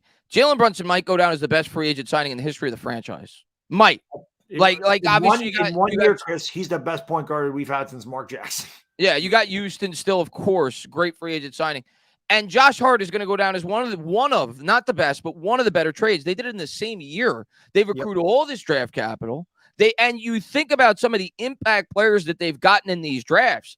No, James Dolan must be in a coma. Yeah. There's no superstars, Baddog, but getting Quentin Grimes as late as they did in the first round for him to contribute, Emmanuel Quickly for him to contribute. Yeah, Toppin's even he's starting my favorite to contribute. Nick. I love him and Mitchell Robinson are two guys I really love. So and Mitch, there's another draft pick. Like they've done a really good job building up this team. Yeah, I actually think JD Sports Talk said earlier in the chat, if I'm not mistaken, he said, how about the Knicks and Lakers? And I have talked about this because obviously I stream all Laker games. It's what I do because they play late at night. But I have made it perfectly clear every time I stream the Knicks and Lakers, I do not root for the Lakers. I always root for the Knicks. I'm like, I would love that to be my favorite thing ever. But I am not pulling for the Lakers if the Knicks play the Lakers in the finals. There's no way I'm pulling for the Lakers. I've never seen the Knicks win a freaking title. How could you? You know, so come on. I'm like, listen, I tell them straight out. I'm like, I'm not rooting for them. I love calling their games. I'm not rooting for them against my Knicks. Not happening. No way. Bill, what's going on, man? Bill's the man, dude. Thank Bill you so is the much for man. popping in. He says, just joined. Sorry if I missed it, but do you like flowers or somebody just asked us that, actually. Yeah. Assuming they are the wide receivers available in the first, I'm not a fan of small guys. Durability worries me. Bill, for me, when push comes to shove, I'm going to be if you ask me what I want on draft night, I got a crystal ball. Chris, what do you want? I want a corner in the first round. That's what I want. I've made I've not hid that. That's what I want. What will excite me though is probably center, because I love 300-pound men. But what I want, I'm a big proponent, Bill, of drafting towards the strength of the draft. It's why I was pounding the table as strong as I was in 2020 for a tackle, even though I love the big men. But it just so happened in that draft, we needed it badly, a tackle, and it was the strength of the draft. People were speaking that draft up, that it was one of the strongest tackle draft classes in the last 20 years. I'm a big proponent of that. This year, the strength of this draft is the corner position, or it's certainly one of the biggest strengths of this draft. And it just so happens to be one of our biggest needs, and it just so happens to be one of the most important positions on a football team. So I'm pounding the table for the New York Giants to draft a corner. Yeah, there's certainly some nice wide receivers in this draft, and I'll be excited if we get one of them. It'll definitely help the offense. But none of these guys are thought to be incredible. I want the corner, but the right guy's got to fall to us. It's not like we're picking 5th, 7th, 11th, like we have. Don't force a pick just because you need the position. Yeah. That's where you get into trouble in the draft, when you force a pick. Yeah, but I want a corner. That's what I want. That's what I want. I'm on board with that too. I'm plenty happy. Like I said, but again, wide receiver, either one of those. But that cornerback position is so important. The thing is, it's also, in my opinion, the second hardest position to transfer from college to football to the NFL. Quarterback's number one. Obviously, the speed of the game, the complex defenses, the complex. Quarterback's got to learn how to adjust to the speed of the game and figure this stuff out. A corner, same thing. The wide receivers are bigger, taller, faster, twitchier. They're so tough. Everything is set up to call pass interference. They could call it on every freaking play. So that cornerback is an incredibly tough job, because the best corners in the league may face an NFL wide receiver 3 times out of the year. Yeah. Every week when you're in the NFL, you're facing an NFL receiver. So that is a really tough adjustment. But the best cornerbacks are going to be the physical ones. And I get it, Baddog. I get why Giants fans, because I'm that way too. Like you just said, corner's a very risky position. It is in the draft, especially historically speaking, from the Giants. Like I always say it all the time, like the Jets, it's the opposite. Like they find the best corners known to man. They don't find much else. But whenever they draft a corner, they hit on them, right? With the Giants, we don't hit when we draft corners. No, Eli Apple, Principal Gamora, Aaron Ross, like they're good, they're okay. DeAndre Baker.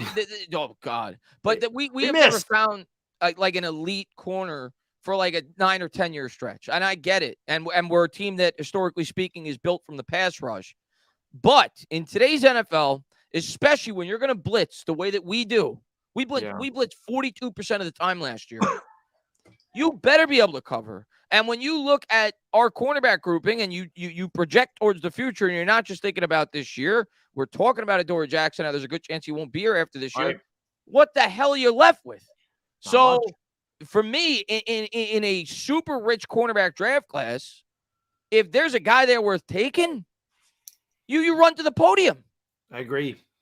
You run to the podium. You don't think twice about it. It's like I said, in Wink Martindale's system, the cornerback is so important. I mean, they're important anyway, That's why we see cornerbacks going in the top 5 year after year. That didn't happen 10, 15 years ago. It was rare that a corner went that early. It never happened.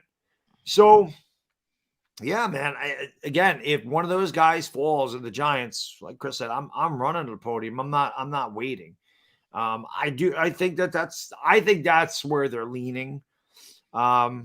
But we'll see. I mean, that's the beauty of the draft. It really is. That's why we have so much fun calling it and hanging out with you guys and girls, and we're gonna see what they do. But again, no matter what they do, I'm gonna believe in this front office, because you look at what they were able to put together. You look at the gigantic jump the Giants took when really barely anybody saw the Giants as a playoff team or any kind of threat.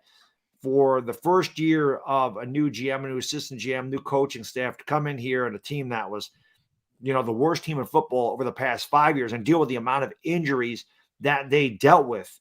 And they came into this team late in February, whenever they came in, to watch these guys improve, to watch Dexter Lawrence break out and have the year he had, to watch Daniel Jones take a massive step forward in his progression, to watch these guys find guys like Isaiah Hodgins that could come in and produce big time, to see what they did with no cap space and just a complete mess. Just to watch those players improve, to get into the postseason, win a postseason game, and now you have more cap space and flexibility. You have more next year, and these guys are going to had a full year to figure out what they wanted to do. You got to be excited for the future of the New York Giants. For the first time in a long time, this team has a clear and concise direction of where they're going, and I love it. I'm pumped about it. We're building the right way. We're building the right way. And to go back to, in case you didn't hear the response earlier, to go back to the initial question regarding the wide receiver. Yeah, I understand the worry there for sure. I mean, especially when you already got Wan'Dale on the team. You're talking about guys that are really small in stature at the wide receiver position, but I don't think that's going to deter Joe Shane from doing it. I mean, he's talked about it. He's going to take guys that he feels fit what they're looking to do from an offensive standpoint. And I don't think he takes height into the equation nearly as much as other teams do at that position. So, yeah, but I do worry about the durability a bit if you take a guy like Zay Flowers with a Wan'Dale Robinson, but I certainly see why they'd want a guy like Zay Flowers. I think he'd fit the offense very well. Addison, if you take a guy like Addison, I don't think any receiver in this draft right now, I don't think most people feel like any of them are going to be a bona fide superstar wide receiver. Right. Like, I think people feel those guys are going to be very good wide receivers. And you hope if you take a guy like Addison, he could be our Devontae Smith. And then you go and get your A.J. Brown next year. Like, that's the line of thinking if you go with a wide receiver in the first round. Now, of course, I'm not going to be upset if we take a receiver. It's obviously a clear need. Right now, our number one wide receiver is Paris Campbell. If it's not him, it's Hodgins. Yeah, I mean, our number one weapon is Waller in the passing game, but he's not a wide receiver. So Hodgins, Slate, we have a bunch of like 2s and 3s still. So if you get a guy that you feel could upgrade the position group and is the best player on your board, by all means. But on draft night, what am I hoping for? Deontay Banks, drop to 25. Michael Porter Jr., drop to 25. That's what I'm hoping for. Sure. Stanley says Cincinnati wide receiver Trey Tucker is a sleeper pick. I have not. I looked into the other Cincinnati wide receiver who I like a lot, who I was talking about a Baddog's channel yesterday, but I have not looked into Trey Tucker. If we draft him, I will. But no, I have not looked into him, Stanley. But we'll see. I mean, there's a lot of good wide receivers that, that a lot of people feel are going to go day 2. Even some into day 3. It's a deep wide receiving class. It's just not a very top-heavy one in terms of elite prospects. Nick says, my source says the Giants are interested in Penn State quarterback Chad Powers. He's been seen in the Giants building numerous times. Doesn't Chad Powers work for the Giants? I believe he does have an affiliation with the New York Giants organization. I do. Yeah. I believe Chad Powers certainly helped Daniel Jones get acclimated his rookie season. And I don't know how many snaps Chad Powers would get, but it certainly would be good to add him to the coaching staff. Well, he's a former teammate of Barkley. They both went to Penn State. That's right. He's got great moss, Chris. I don't know if you saw Chad, the Powers in the hair. I mean, and that mustache is just kick-ass. So that alone, I think you could draft Chad Powers on his hair and stash alone, honestly. So if they go Chad Powers, I'm going to be happy. Can't be too upset. Can't be too upset. Can't be upset with that one. Chad Powers. Well, Eli's the man. He's the freaking man. Yeah, he's hilarious. Eli's Big hilarious. Daddy says we need cornerbacks and a center, more pass rush. Agreed. Agreed. All right. All of the above. You could never have too many edge rushers, as the Giants have always said. The more the merrier. So I'm with you on that. Center and corner is just obvious. Like right now, it's Adoree Jackson and Cordell Flott or Aaron Robinson. And after next year, it's very possible that you don't even have Adoree Jackson. Like we clearly need a corner. Yeah. And we clearly need a center. And yeah, I think a lot of people are downplaying the need for a pass rush too. Like we don't have after our top two guys, who do we really have that you're like, yeah, that guy's a really good pass rusher on the outside? Obviously, Dexter Lawrence and Leonard Williams on the line, but I'm talking about an edge rusher. We don't really have that. Right. So I'm in agreement with you, Big Daddy. We need linebackers. That's why I mean, they're far and few between, but that's why some analysts have us taking Nolan Smith in the first round for that reason. I would not be upset. I don't think he's going to fold us, but if he does, I wouldn't be upset with that pick. Curtis Johnson says, how would you feel about Brian Branch? I'd be happy with it. I think he fits the scheme very well. I'm not going to be as excited as I would with some of the other players we've talked about. But, I mean, listen, you're getting a first-round prospect. A lot of the experts are saying there's only like 15 to 18 first-round players in this year's first round, like true first-round players, and he's one of them. So if he falls to you, he does fit our scheme really well. People feel like he could play the nickel or play the safety spot, similar to a guy like a Julian Love. Obviously, and you would hope if you're taking him in the first round, an improved version of a guy like a Julian Love. So, yeah, I mean, I think it would, he fit the defense. I'm not going to be upset if we take him. He's a really good football player, and it is a need. It just so happens to be a need at a position that I personally don't think is nearly as important as some of the other positions that we have needs at, but it's certainly an important position. I'm not going to downplay the impact that he could potentially have on our defense. So, if he's we do like Alabama safeties, as it turns out. Yeah, we do. Yeah, we do. Collins, Xavier McKinney. Jonathan says this. Oh, sorry, Baddog. No, I was going to say, I like you said, it's a need, but I feel like those other needs are they're more pressing. I really do. I feel like that cornerback is, again, because you just look at beyond, you can't just look at this year. You got to look at beyond this year. And while number one wide receiver would be great, and again, a lot of our receivers are 1-year guys, but I just feel like that's a little bit more depth than that cornerback position, especially if they do not keep Adoree Jackson. So there's not a lot there. So again, you're not just drafting for this year; you're drafting for the future, and that cornerback position just seems to be, a little bit more pressing than that wide receiver position. So I think that's where they're going. But again, like you said, Chris, it really depends on who. Yeah, like if six corners go, top 5 cornerbacks are off the board, then they might go wide receiver. Yeah, you don't know. We don't know who's going to be there when we pick, but I'm leaning that if the right guy's there, they're going to go corner. Jonathan says, does Saquon meaning more than a running back to the franchise make him more valuable, or is him being a running back trumps all? How do you look at it? Does he deserve 4 team? I think it's in the middle. I don't think he's a typical running back, and I think he is a valued guy in that locker room. You cannot just completely discount that, especially with the way that the New York Giants and this regime values these players. They talk about character all the time. Like Joe Shane basically says that the interviews are the most important aspect of the draft process, like a player's character. Well, Saquon has great character. That's a big part of it. I think, how a big strength of his in terms of the way that they evaluate him as a football player. And I think even though he was a running back and our general manager doesn't prioritize that position by all accounts, I think he does prioritize keeping Saquon Barkley in this building, and that's a big part of it, is his character, is his leadership. So I don't think he's just and of course he's uber talented. Like he's a top 3 to 5 running back in the sport. But I think that, I think it's kind of in the middle. I don't think that the Giants just look at him as a running back. They're like, no, this guy's a leader. He's the face of this franchise, and he's a weapon. He's a guy that you really have to game plan for as a defense. And we all talk about Baddog, how, getting a legitimate wide receiver on the outside is going to help Jones, and it will. It's going to help Barkley too. You think about what Barkley's had to deal with his entire career. He's been in all these different offenses. He's been injured, and he's never, outside of his rookie year where he was ridiculous, had a premium threat on the outside. He's never had it. Right. So exactly. Having a number 1 wide receiver opens everything up, because now all of a sudden you have a threat of a passing game, and when you can't just he would still be the focal point, but it would loosen up a little bit. If Daniel Jones is able to extend the field because you have receivers that can break tackles, you have receivers that can, run down the side, they can get free for big gains. And you have to honor that passing, which is why the line is so important too. Because if you can't get to Daniel Jones and he's able to sit back there and tear you up, now all of a sudden you sit there and go, God, what do we do? You know, if we're focusing on Barkley, these guys are killing us with the passing game. We have to kind of change our defense. We might have to go a little bit of a nickel. Then Barkley can explode. And then that's going to help Daniel Jones as well, because if you're running the ball, you're confusing defenses. And then that makes Daniel Jones' athleticism and his ability to run the ball even more effective too. So the Giants are in a good position. And again, Barkley is going to get more, and he'll get more years. But I think, honestly, Chris, the biggest reason Sterling Shepard came back here is because of his leadership and what he brings to the Giants locker room, as opposed to his production on the field. Yeah, he's still a productive receiver when he's healthy, but he hasn't been healthy. And he's certainly not as productive as his position as Saquon is at his.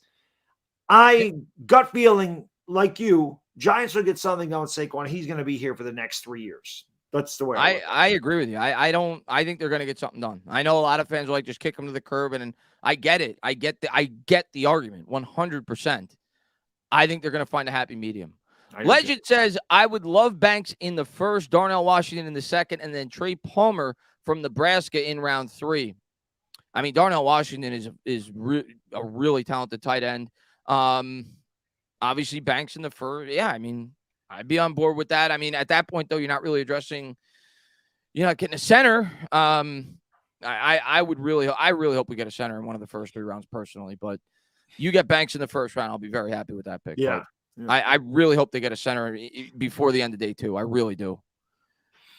And Eli says, I want Zay Flowers or Jordan Addison. That's going to be the popular name. Those are the two. Those seem to be the 2 most popular names as far as wide receivers. It's always going to be the wide receiver. I mean, that's the most exciting. I'm just saying those 2 guys seem to be the most, with Giants fans, seem to be the most popular names, Addison or Zay Flowers. I think everybody would sign up for JSN, but I think we're relegated to the fact we don't think he's going to be there at 25. Yeah, we'll see. And Giants 26 says Cedric Tillman, wide receiver, Tennessee, underrated. I like him. I've actually watched him a little bit. I do like him. But like we talk about with Hyatt, it's really hard to judge those Tennessee wide receivers because of the type of the offense, that they play in. Listen, I'm going to draw up a play, run to the car, take a left. Run to the sewer, take a left. I'll hit you in the back of the end zone. But I do like him. I like Hyatt a bit more, but I do like him. Eli says, I wouldn't mind getting a cornerback, but then I want Mingo. That'd be great. Yeah, I mean, there's probably about 6 or 7 wide receivers they could take day 2 that I'd be happy with. Mingo's in that bunch. Marvin Mims is in that. Mims is in that bunch. Scott's in that bunch. The guy from Cincinnati that I really like. There's 5, 6, 7 wide receivers day 2 that I like, and Mingo's one of them. But yeah, they go that route. I'm cool with it. But ideally for me, you get your corner, then you get your center, then you get your wide receiver. But listen. They're gonna go with the best player on their board. We try to do this every year, Baddog, and every year they draft 7 guys that were like, what, we never saw that coming. Yeah, so last year I think we knew the first 2 picks. This year we don't have any clue.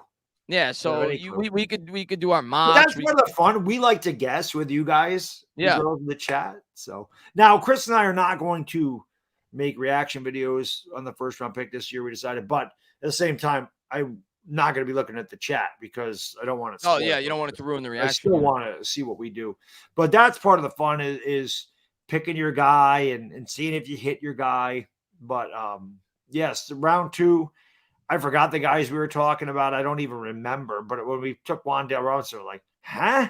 What did we think we were going to do? I knew who Wan'Dale was, but it was just because of Tony and people, because at the time people were talking about that we may trade Tony, and he was a similar skill set to Tony. So I looked into it. We actually ended up doing that. Yeah, we did end up doing that. But I'm trying to remember who we wanted in that. So I can't even remember. That's what I'm saying. I don't remember who we wanted, but we didn't. He was not on our scope. No, he was not a guy we were expecting. Cordell Flott was not on our scope. No, it might have been a lineman. Maybe an interior lineman. I can't remember. Maybe I remember. I wanted a Kobe Dean. That was that was a popular. I remember that. Yeah. So. Well, listen, guys, it wouldn't be a stream if I didn't have to go potty, so I'm going to go to the bathroom. Now you know we're back because I have to potty. So I'm fine. Al Bat says, hope you both are well. See you on draft. Al, man, thanks so much for popping in, man. Thanks for all the support you always show. Giants fan stuck in the state of Texas, man. I don't know how you do it, but thanks for being here, buddy, man. Appreciate it. Let's see what we got. Al's the man. And let's see. Cy Guy says center and BD, Chris and Baddog. Will Stroud continue the tradition of OSU NFL quarterbacks suckdom, or will he break the mold? I like Stroud. I've said that. I said that going into this year because I was looking at the quarterbacks because I thought it was at least a possibility we could draft one going into this draft before last year started. I like Stroud. I don't love him, but I like him. I think he definitely could be a very good quarterback in the NFL. Yes, I'm going to say he breaks the mold. But again, ask me that question after the draft because I think a lot of breaking the mold has to do with the team that drafts you. But I think Stroud has all the necessary tools. Like, I definitely fluctuated with him throughout the course of the college year in terms of the way that I looked at him. But his best performance was in the playoff game. That was one of the better performances I've seen a collegiate quarterback have. Against a damn good defense. Against a damn good defense. Stroud looked really good in that game.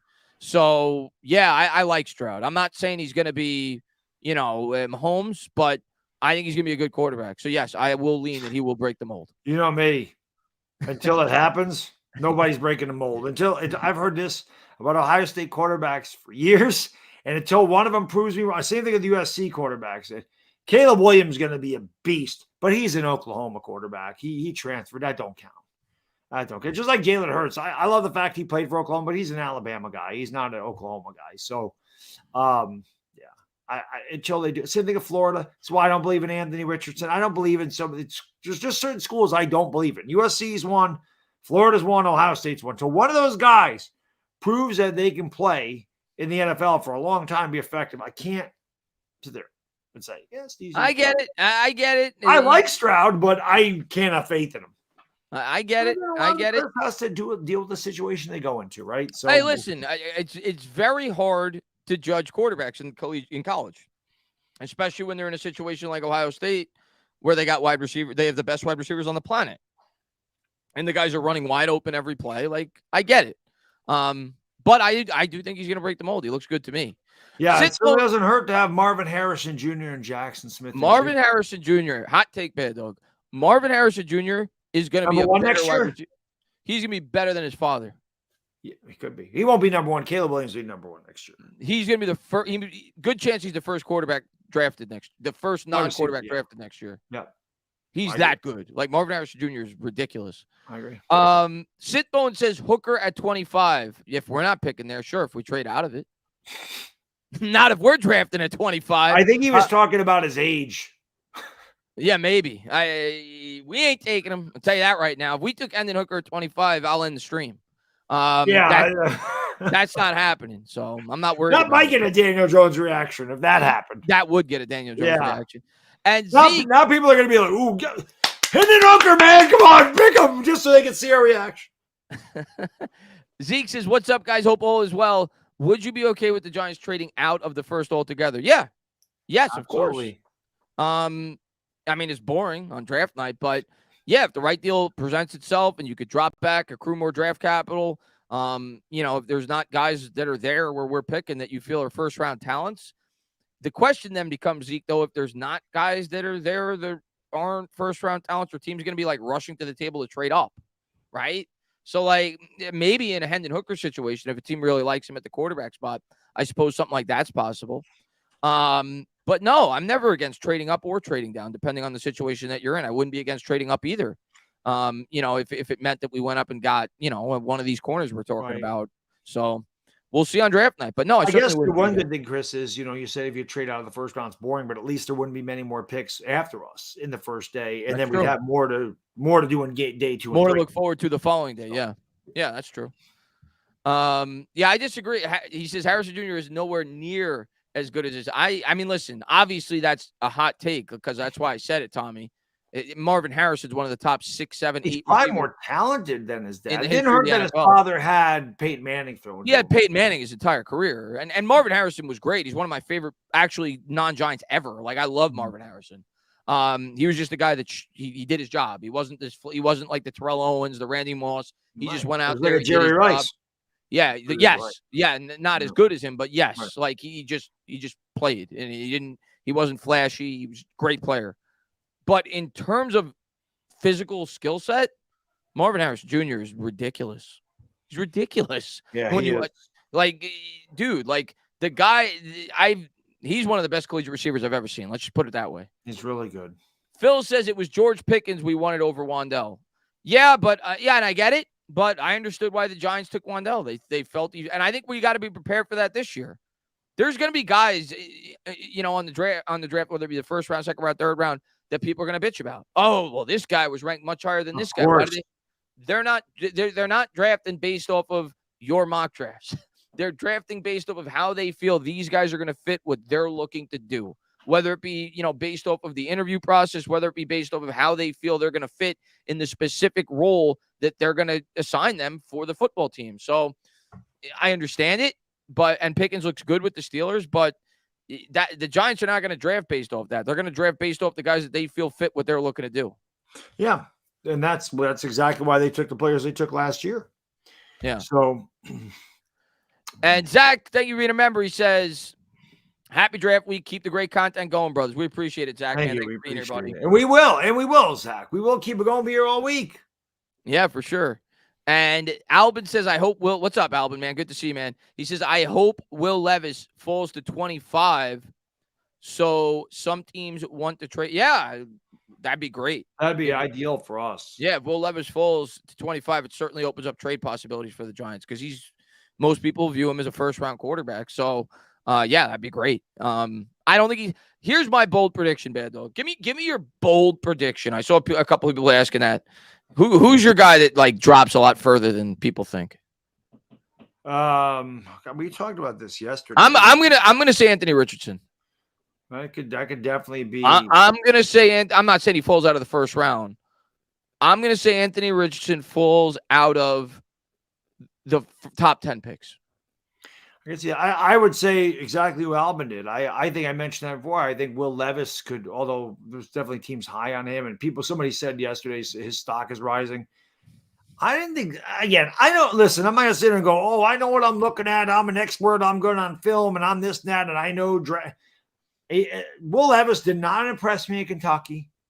He did not impress me in the combine. I mean, again, who the hell am I? I'm nobody. But other team, obviously, that's why these guys have jobs, and I'm on YouTube. But I could see him falling. I don't know. I don't see it. Besides the fact that the dude is jacked, and you know me, I like to work out. I appreciate that. Yeah. But being jacked doesn't make you a great NFL quarterback. It makes you strong, but it's just like being really fast doesn't make you a great NFL wide receiver. I don't know. I could see Will Levis falling out of the top 10. Here's my problem with Levis. I think Levis is really tough. When I've watched him play at Kentucky, he's definitely a tough quarterback. I think he's got a really strong arm. He's big. Good but size. my biggest issue with Will Levis, and it doesn't pop up on the scouting report, the guy puts mayonnaise in his coffee. Yeah, that's ridiculous. I've talked about that. It's horrible. What are you doing? How can you trust a guy that puts mayonnaise in his coffee and he eats bananas without taking the peel off? Yeah, have you seen that? No, that I haven't seen. He literally eats bananas without taking oranges without the peel. Here's a bigger question: does he put pineapple on his pizza? Because if that happens, Chris, he's right out of the first round. If he puts pineapple on his pizza and mayonnaise in his coffee, I'm going to make him a pair of cement shoes. Matter of fact, people don't believe it. I'm going to pull it up right now. Will Levis eating a banana. I'm going to show you. If I saw this as a scout, he's off my first round board. He just is. Look, this is Will Levis eating a banana. I'm not kidding you. And now he's got his shirt off. So I don't know if you guys want to see that, but I'll show it to you anyway. We'll take the volume off. This is Will Levis eating a banana. Now, Baddog, let's break down the film. If you are a scout and you see this activity pre-draft, because you got to look through all the nooks and crannies. It's not just the film. You're analyzing him as a person, as a leader. And you see this dude eating a banana like this. That's a banana. Yeah. Now, one thing I'm going to give him here is the banana. As you can see, the banana peel is dark. Right. Which means it's not nearly as bitter. That's how you make banana bread. You make it with, so they get sweeter as they ripen and start to go bad. Right. So it's bad. I think if he ate one that was just becoming ripe, like just going from green to yellow, I'd respect him a little bit more. But it's soft. It's going to be sweeter.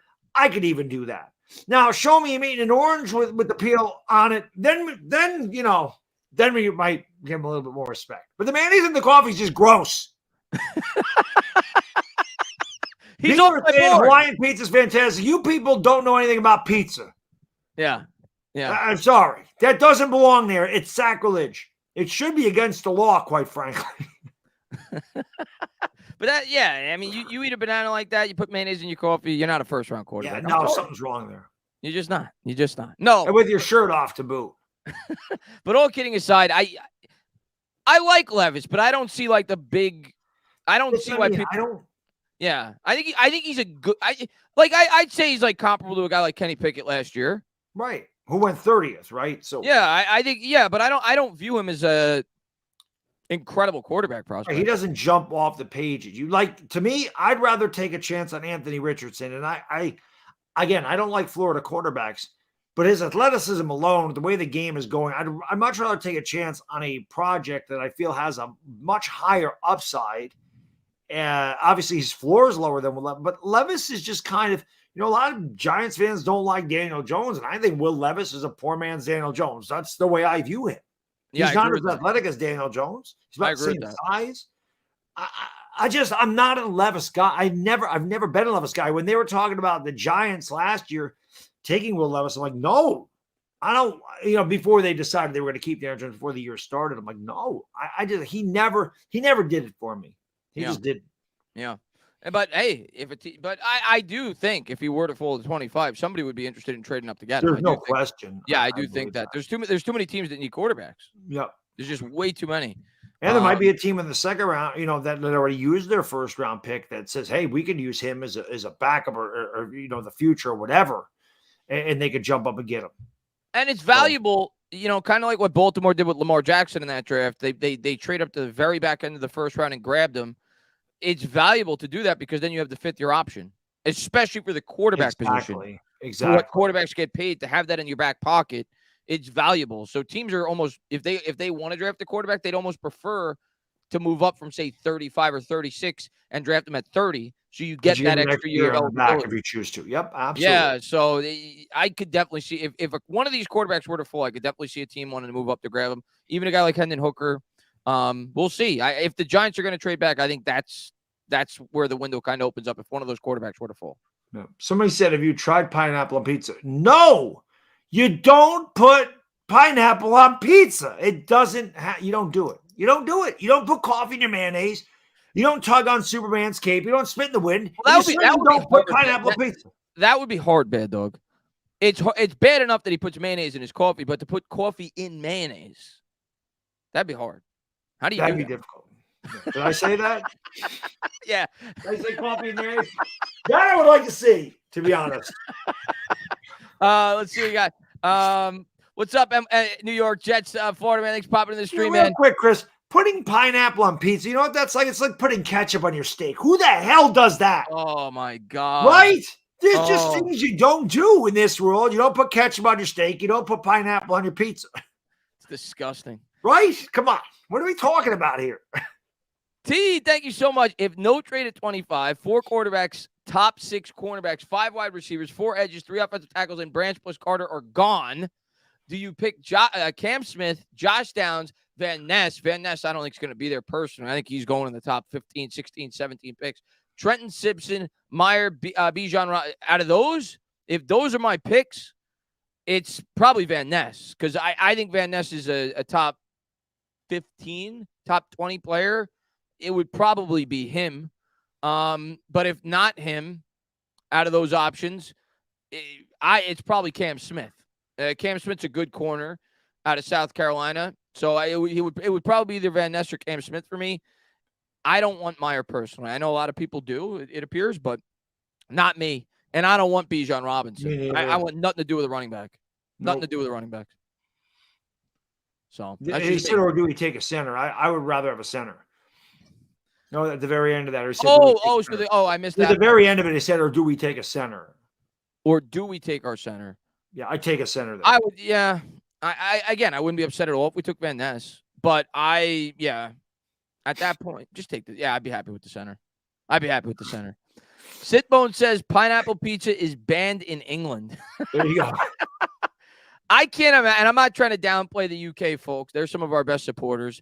And to be fair, I've never been to the UK, so I've never eaten in the UK. But I can't imagine, Baddog, if we're being fair, their pizza can't be too good to begin with. Let's be honest. There's not a whole lot of Italians running around in the UK. Probably not. Yeah, I can't imagine what pizza in the UK is like. Yeah. So I don't know. But that just goes to show you, again, there's probably not a lot of Italians running there, but even the great folks in the UK know you don't put pineapple on your pizza. Even the great folks in the UK know this. And I bet you our followers from Australia know this. It's common sense. You just don't do it. Fruit and pizza don't match. No. I'm not putting apples on my pizza. I'm not. No. You put meat on it. Put some meat on the pizza. Good. Right, meat. Good. Yeah, meat. Vegetables. Yeah, mushrooms. Right. Jalapenos. That's fine. Whatever. Sausage, peppers. Right. Fine. Pepperoni. You don't put the fruit on there. No doubt. You don't put the anchovies on there. Those are gross. Don't put them on there either.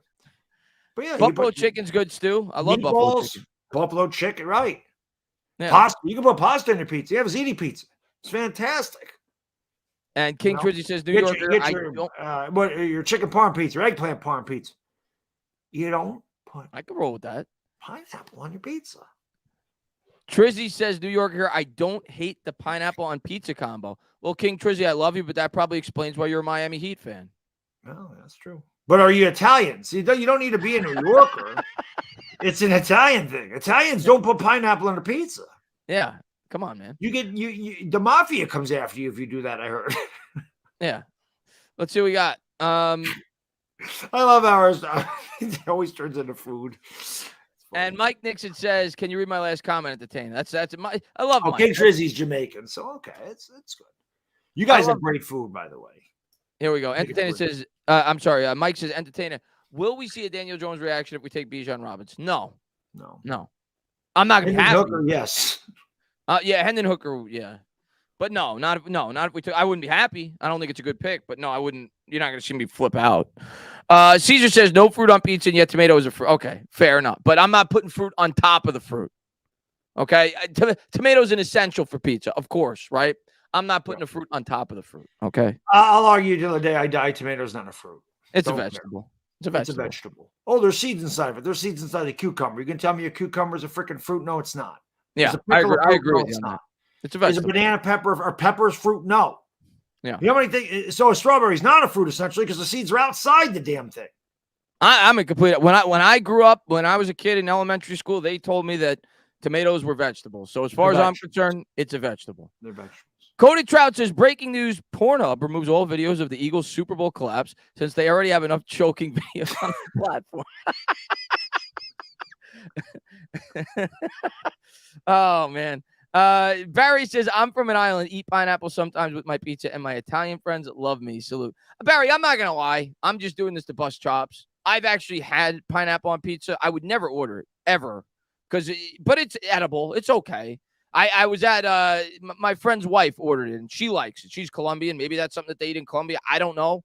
And she got Hawaiian pizza, which has pineapple and ham on it. So it wasn't exclusively pineapple. It was the combination of ham and pineapple. Ham pizza's fine. I had it. It was okay. I could eat it, but I would never order it. I would never go to a pizzeria and order it. But I'll tell you what, I've had pineapple with my pizza, just never on it. I love pineapple. It's my favorite fruit. Yeah. Pizza. For sure. Somebody told me peppers are. Doesn't fruit grow on trees and vegetables grow from the ground? There are no pepper trees. There are no tomato trees. They're vines. They come out of the ground. That's a vegetable. We're learning. There's no apples don't come out of the ground. And right. Mercedes-Benz, what's going on, man? What's going on, buddy? Thanks for popping in the stream, man. It's a required. Well, no, I think you meant to say acquired because you're not required to like pineapple on pizza, but I think you meant acquired taste. Don't go there. Yeah. Okay, I'm not you'll never change my mind. You can change my mind on Daniel Jones. You can change my mind on draft picks. You can change my mind about a lot of things. That will never change. And all right, I think we've gotten this question before. Is hot dog a sandwich? I mean, No. okay, by the technical definition, it is, right? You got 2 pieces of bread, you got a meat in the middle, and you put some toppings on it. So if you want to be technical, sure, but no, it's not a sandwich. It's not a sandwich. A sandwich is 2 pieces of bread on top of each other, whether it be rye, whether it be white bread, whatever. You put your cold cuts in the middle, and you put whatever. You put whatever else on top. So, whatever you want to do, lettuce, whatever, tomato. But no, it's not a sandwich. Technically, I suppose it is, but it's not a sandwich. So then then a chicken wrap is a sandwich because it's in bread, right? No, a hot dog's not a sandwich. It goes in It's a hot dog. It's a hot dog. It's like a hamburger. A hamburger is not a sandwich. Nobody goes into a place and goes, give me a hamburger sandwich. Yeah. Hey, give me a hamburger. Yeah, give me a hot dog. Exactly. Give me a exactly. Hot dog. And Will says, serious question. When the Giants win their next Super Bowl, how would Tin and Baddog celebrate with the fans? Feel like we'd have to do, if the Giants win a Super Bowl, we'll definitely do something. We'll do a meetup, whatever it may be. Go to the parade. I don't know. One of these days I'd love to do, I talked to Baddog about it last year. I don't know when, but, I'd love to do like a live watch along. I saw Talkin Giants did that last year. I thought it was awesome. So that's something I'd love to do. Rent out a bar, maybe get a sponsor to pay for it. I'd love to do something like that. Cool. And Coded Trout says, Baddog, your favorite all-time Giants player invites you over for dinner, but you have to eat a whole pie of pineapple pizza. Do you do it? No. So Lawrence Taylor calls you up. He says, Baddog, come on over. You got to eat all 8 slices of a pineapple pizza. You're going to do it? LT, I love you, buddy. I'm not eating that shit. No. No, thank you for everything you did, LT. I love you. You'll always be my favorite Giant. You were the greatest defensive player in the history of football, and it ain't close. I am not eating that shit. Because then I can say, hey, I met Lawrence Taylor, and then I can say, I had pineapple on my pizza. No. Oh, my. Toasty says, I work at Subway, and they say tomatoes are veggies. So there you go. Toasty just settled it for us. There you go. Thank you, Toasty. It's a vegetable. Yeah. Oh, man. Let's see. Have you guys eaten pineapple? Yeah, I have. I just said it earlier. Yeah. I have not, and I will not. I've never ordered it, but I have had it. Phenopolis says pineapple pizza for Eagles fans and communists. Exactly. It works well with them. He's got to be from Greece. Yeah, he is Greek. Yeah, that is a Greek name. Mm-hmm. How do you say that? Is the N silent? Is that Mashafalo? Because I have a couple of guys that come on my channel, for the Lakers, and they're from Greece, and I'm like, I can pronounce their first name. Like one of the guys' names is Constantine, but that last name I can't do it. That's got to be Greek. I just call him Phenopolis because I don't know how to pronounce the first name whenever he pops in. But yeah, he definitely sounds Greek. As my wife would say, that is a fun name. All those letters those are fun names. And Alp says, "Hey fellas, top cornerback and wide receiver on the Giants' big board." I mean, top wide receiver, I think, from what I hear. From what I've heard, they like Addison. And from what I've heard in terms of at least semi-obtainable corners, because Christian Gonzalez, to me, is not obtainable. Witherspoon's not obtainable. They like Deonte Banks. Yeah. That's what I've heard. I don't know. We'll see. But that's what I've heard. Cy Guy says, are we Giants fans pulling for the Jets to be the Jets and not win the Super Bowl this season? I want the Giants to win the Super Bowl. That's all I think about. If the Giants don't win, whatever. As long as it's not the Eagles or the Cowboys. What I will say about the Jets, because we play the Jets this year, I hope we get them early in the season because I think it's an advantage to play them early in the year because Rodgers still getting used to the new offense with the new wide receivers. I'd rather get them in the first 2, 3, 4 weeks than, towards the middle to the end of the year. So in terms of a scheduling standpoint, that's where I hope we get them. But I say it all the time. I have no hate towards the Jets. Just whatever. I'm a Giants fan. I have no hate towards the Jets. I'm not going to sit here and say I'm rooting for the Jets, but I would not root against them. I don't. Yeah, exactly. I don't have just like I don't have a problem with the Mets. They're not our rival. I hate the Eagles. I hate the Cowboys. That's really it. All my hate goes there. I don't hate any AFC team, so I don't think the Jets are going to. The Jets will jet. That's just the Jets. They're the Jets. Okay? I couldn't believe it. I saw the graphic on ESPN last night. I was watching the basketball game. They've never beaten the Eagles in their entire franchise. Well, and I think right now they're the longest team in all 4 major sports that has not made the playoffs. And it's been 12 consecutive years they have not made the playoffs. Yeah. I think it's the longest streak in all 4 sports combined. Now, of course, it's a lot easier to make the playoffs in hockey and basketball. Right, everybody makes it. Yeah, but still, that's a long time, 12 years. Let's see, we got Really? Even with baseball? Yeah, supposedly. I'll look it up right When's the now. last time the Pirates were in the postseason? I'm gonna look it up right. I think they made it once with Or McCutcheon. Miami. When's the last time the Marlins were in the? Let me look it up right now. Longest streak of sports teams not to make the playoffs. Because 12 years have put us back to 2010. Pirates definitely made it with McCutcheon. Here we go. The Jets now have the longest playoff drought among any NFL, NBA, MLB, or NHL team. The last time the Jets made the playoffs was in 2010, when Rex Ryan, and maybe it'll list the other teams, but yeah, the Jets. That's right. The Marlins did make it in 2020. That's right. That was a forgettable year because of COVID, but they did make it in 2020. Second place is the Buffalo Sabres at 11 years, and then you have the Broncos. No, that can't be right. But drought among teams that have missed the playoffs 7 years in a row. Yeah, so the Broncos have missed the playoffs 7 years in a row. Hornets 7 years in a row. Pirates 7 years in a row. Kansas City Royals 7 years in a row since they beat the Mets in the World Series. And the Detroit Tigers. Wow, that's crazy. But yeah, the Jets have the longest streak by a wide margin. 12 years. That's a long time, man. It's a long time. We actually have we don't have a Super Bowl. Oh yeah, they did. The Marlins made it in the. That's what I'm saying in the COVID year. We won a Super Bowl since the last time the Jets were in the postseason. Yeah, it's wild. That's how long ago that was. Yeah, I totally forgot about the Marlins making it in 2020 because again, that was a really weird year. Everybody made didn't 8 teams from each league make it that year? I don't remember how they did it, but I totally forgot they were there. Yeah. Let's see what we got. Or it was a short, maybe it was 6 teams from each league, but it was such a shortened year that it was open to any because it was 60 games. Anybody could get hot over 60 games. Let's see. North Dakota guy here. I want Cody Mauch in the 2nd or 3rd round. Okay. All right, we'll see. Sacramento Kings.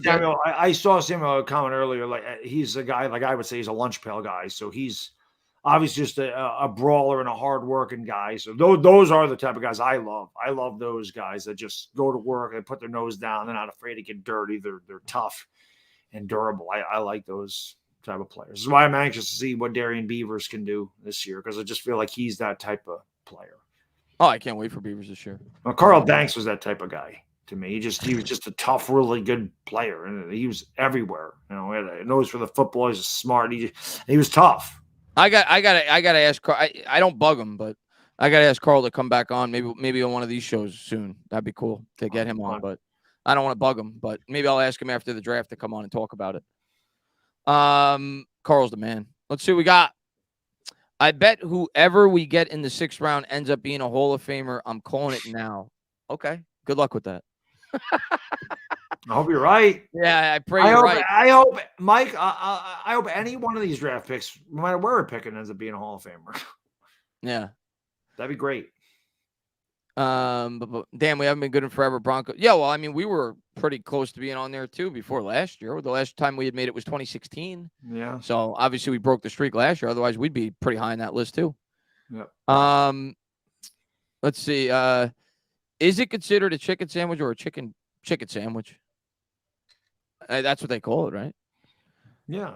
Yeah, it's not called a chicken burger. Yeah, a burger's a burger. Yeah, it's not a chicken burger. Yeah, turkey burger, but I've never heard of a chicken burger. They probably make them.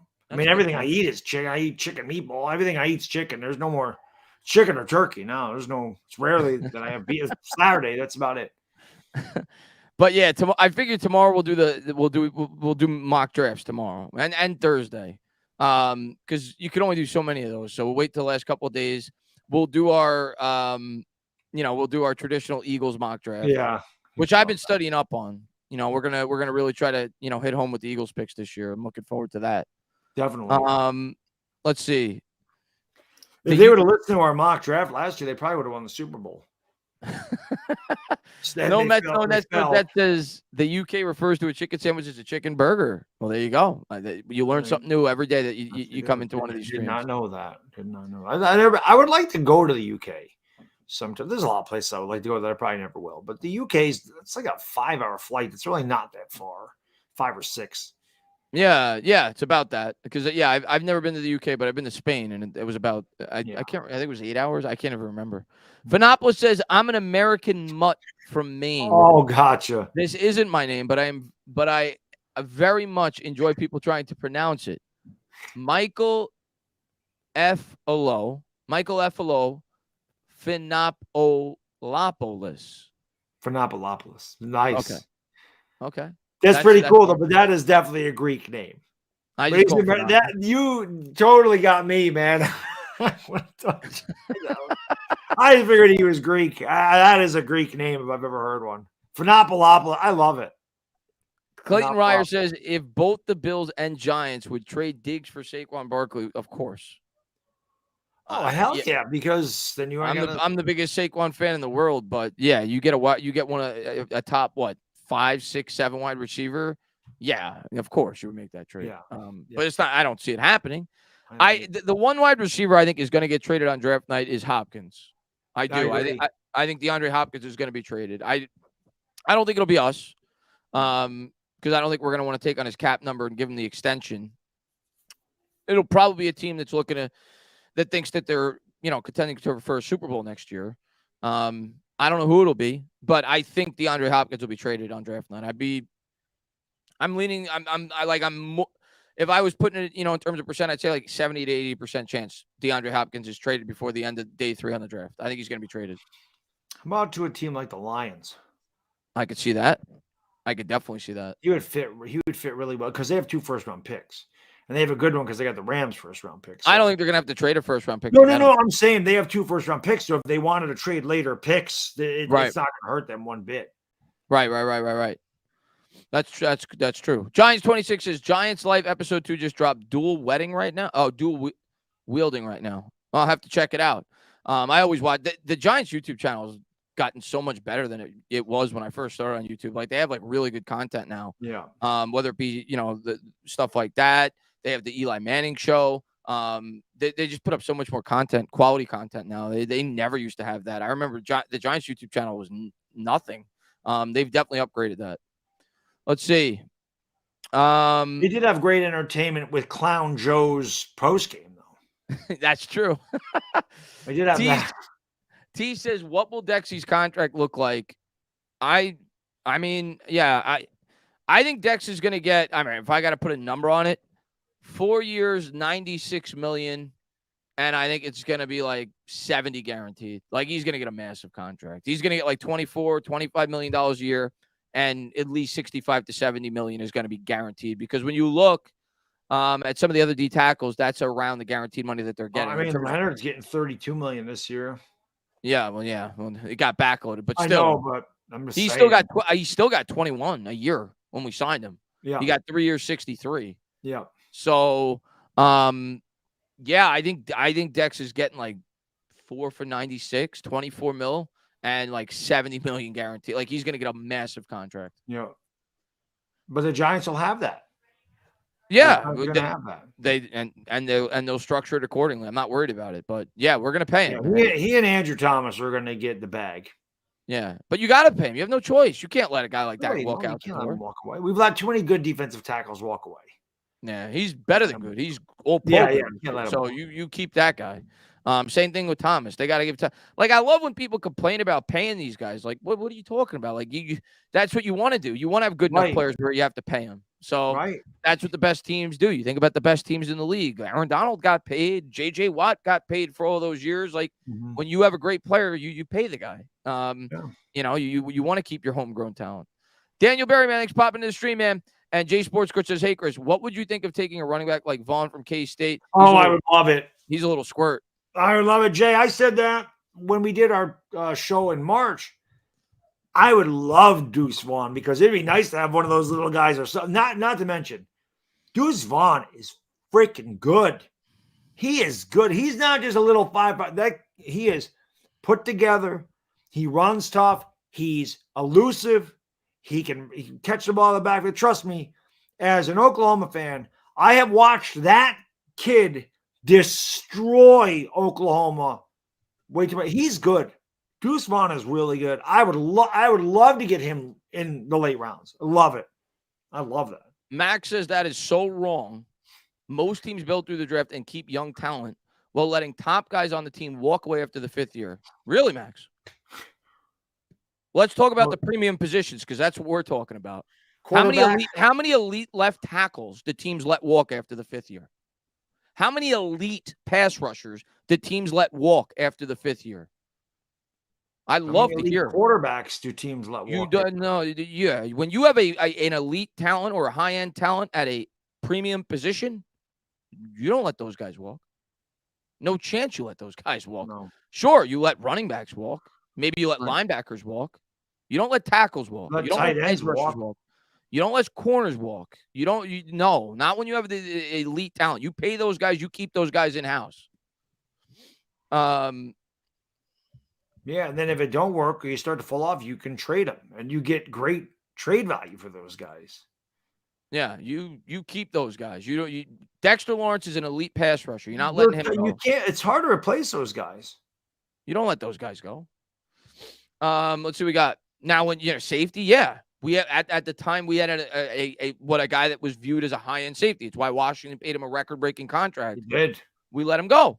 That's different. But when you have a high-end corner, like the Jets ain't gonna let Sauce Gardner go, but the Jets let Jamal Adams go. They traded him. Because they knew they were gonna let him go. Right, but they traded him. They got a lot of capital for it. Yeah. Sometimes you can't afford it. You can't afford all your players. And that is a nice thing. That's a nice problem to have, because if you have to let guys walk, you're going to get compensatory picks. Yeah, I did. What are you going to do? You build through the draft, but if you have to replace those guys every 4 or 5 years, how the hell are you building? You don't have anything. I got to strongly disagree with you on that, Max. Yeah, because if every 4 years you're turning your roster over because you're not going to keep your guys, what are you doing? I respect your opinion, Max, but strongly disagree on that. Look at the market for D tackles. These guys are getting paid, and they're getting paid for good reason, because of the impact they have on a football game. Dexter Lawrence is a monster. Like, you look at the year that the guy had last year, and he's only going to get better. Like, he's still really young. They finally used him the right way. I got to disagree. Dexter Lawrence is a guy you don't let walk out the door. He's a captain. Again, these guys, outside of Aaron Donald, they don't put up big sack numbers because that's not really their job. Their job is to push the pocket into the quarterback, to stuff the run. And it just goes to show you our lack of depth against the Eagles showed up because those guys got tired and they got mauled. So you get you want good defensive tackles. You need that push up the middle. It's extremely important. Like Chris said, that's why they get paid so much. Defensive linemen get paid a lot of money. Somebody's going to pay them that. So why wouldn't it be us? Yeah, that's a guy you don't let go. You don't. You hope that Kayvon's a guy that we're in the core pieces. Kayvon's a guy that you're going to hope gets that big second contract. Evan Neal, if he grows, and I think he will. Andrew Thomas, obviously. You don't let those guys walk out the door. The wide receivers, yes, that's the position where I'll agree with you. Outside of having like the unbelievable, like Jamar Chase, you don't let that guy walk. Right. But like Brandon Ayuk, yeah, you let those guys walk because you can replace them. You can find really good wide receivers in the draft. The Steelers have done it for years. They just flip them in and out. They flip them in and out. They flip them in and out. If you have an elite wide receiver, that's a different story. Like you have a top 4 or 5 wide receiver, you keep them. But in terms of the tackle, the pass rusher, the quarterback, the cornerback, those guys don't leave your building. They can't. You pay them. It's too tough to replace them. It's too tough to replace those guys. Elite talents of those, because again, you're not 7 deep on your team with defensive tackles. You are 7 deep with wide receivers. So you can replace them a lot easier than an elite defensive tackle or an elite edge rusher. Or an elite quarterback. We know how hard it is to find a really good quarterback. So look at what they're getting paid. So look at what these guys are getting paid. They get paid really. People thought, Daniel Jones got overpaid. Jalen Hurts got $55 million. Hot take, and people in the chat might say I'm nuts. I think when push comes to shove, Daniel Jones is going to be underpaid. In terms of guaranteed money, I think he's going to be underpaid. I really believe that. Listen, the cap goes up 10% every year. You saw what Jalen Hurts' contract is. That's just going to be the way it goes. And almost every time by the end of a contract, the guys are a bargain because it just continues to go up. Yeah, so that's my honest opinion. I think right now, in terms of guaranteed salary, everybody looks at the per year average. In terms of guaranteed salary, I think he's like the 13th highest paid quarterback right now. It was a good contract for the Giants. Yeah, and that's before Burrow. That's before Lamar Jackson. That's before Justin Herbert. He's going to be like 16th or 17th, which is basically like the cheapest quarterback because everybody else is on a rookie salary. Mm-hmm. So, like, and he just signed the deal. So, like, yeah, I think the Giants, that's a great deal for the Giants. But, guys, it is 6:30. Had a lot of fun today. Excited to do this again tomorrow. We're going to be on Baddog's channel, hung out with you guys. We talked about the draft. We talked about sandwiches. Talked about eating bananas or peels and no pineapple on pizza. Who knows what we're going to talk about tomorrow? But I'm excited. I'm excited for the draft. We're just 2 short days away. Thank you guys for being here. Thank you guys for all the support you guys always show. Yeah, let's knock this draft out of the park in 2 short days. Hopefully the Knicks win too. If you're a Knicks fan, tomorrow close out the series. But guys, have a great rest of your night. Thank you guys for being here. We'll talk soon. Baddog, be good, my man. Close it out. All right, you too. Again, thank you guys and girls for tuning in. Really appreciate it. 2 days away. Come on my channel tomorrow. We'll do a mock draft or 2. We'll have some fun. We'll do whatever. And it's right around the corner. NFL Christmas is here. Thank you guys and girls. Enjoy the rest of your night. The Entertainment Talk Sports. It is the Bad Diggity Dizzle. And we gone. Peace. I just want to make sure I get these member chat. Bob said I missed his member chat. Hold on. Bob, I don't see it, unfortunately. I do see another members chat because it doesn't pop up on here. Yeah, Bob, you go ahead and go ahead and type it again. I don't like to miss those. But Durant says, what are the odds that the Eagles will pull another BS stunt and work to sabotage the Giants draft? I mean, it's possible. They are picking at 31 or 30, I think, and we're picking at 25. So it's possible they could try to jump us. I'm gonna lean no. I don't think they will. But hey, you never know. But I doubt it. I think they'll probably stand pat. I think the Eagles, I'm leaning they're going to take Bijan Robinson at 10. I really am, because I think they're a team that's like really developed. They have, obviously they're strong all over in terms of the line and everything else. They don't really have holes like we do. And you got a dynamic quarterback in the backfield in terms of his running ability. You could pair him with a running back like that. They just lost Miles Sanders. I could definitely see them taking Bijan. And then with their second pick, I think they probably go line, whether it be offensive line or defensive line. That's what I think they're probably going to do. So I don't think they're going to trade up for that. I think they'll probably stand pat. But hey, you never know. I see Bob's comment. It says, I feel for Chris that he didn't get to see Gary Reasons hit the Bronco running back, which was Bobby Humphrey. I was lucky enough to be there live, and it was awesome. That's awesome that you were there live. I remember watching that. He knocks Bobby Humphrey's mouthpiece right across the field. It's pretty awesome. I mean, it's the hit. You can watch it on YouTube. I mean, that was awesome. That was the good old days of the Giants. That was Giants football. I wish I got to experience those teams. But unfortunately, I didn't. I didn't start watching the Giants until the mid 90s. And then, around 2000 is where it got a lot of fun. And Ivana, that's your opinion. Love it. Says, I'm not trolling. I don't think DJ is any good.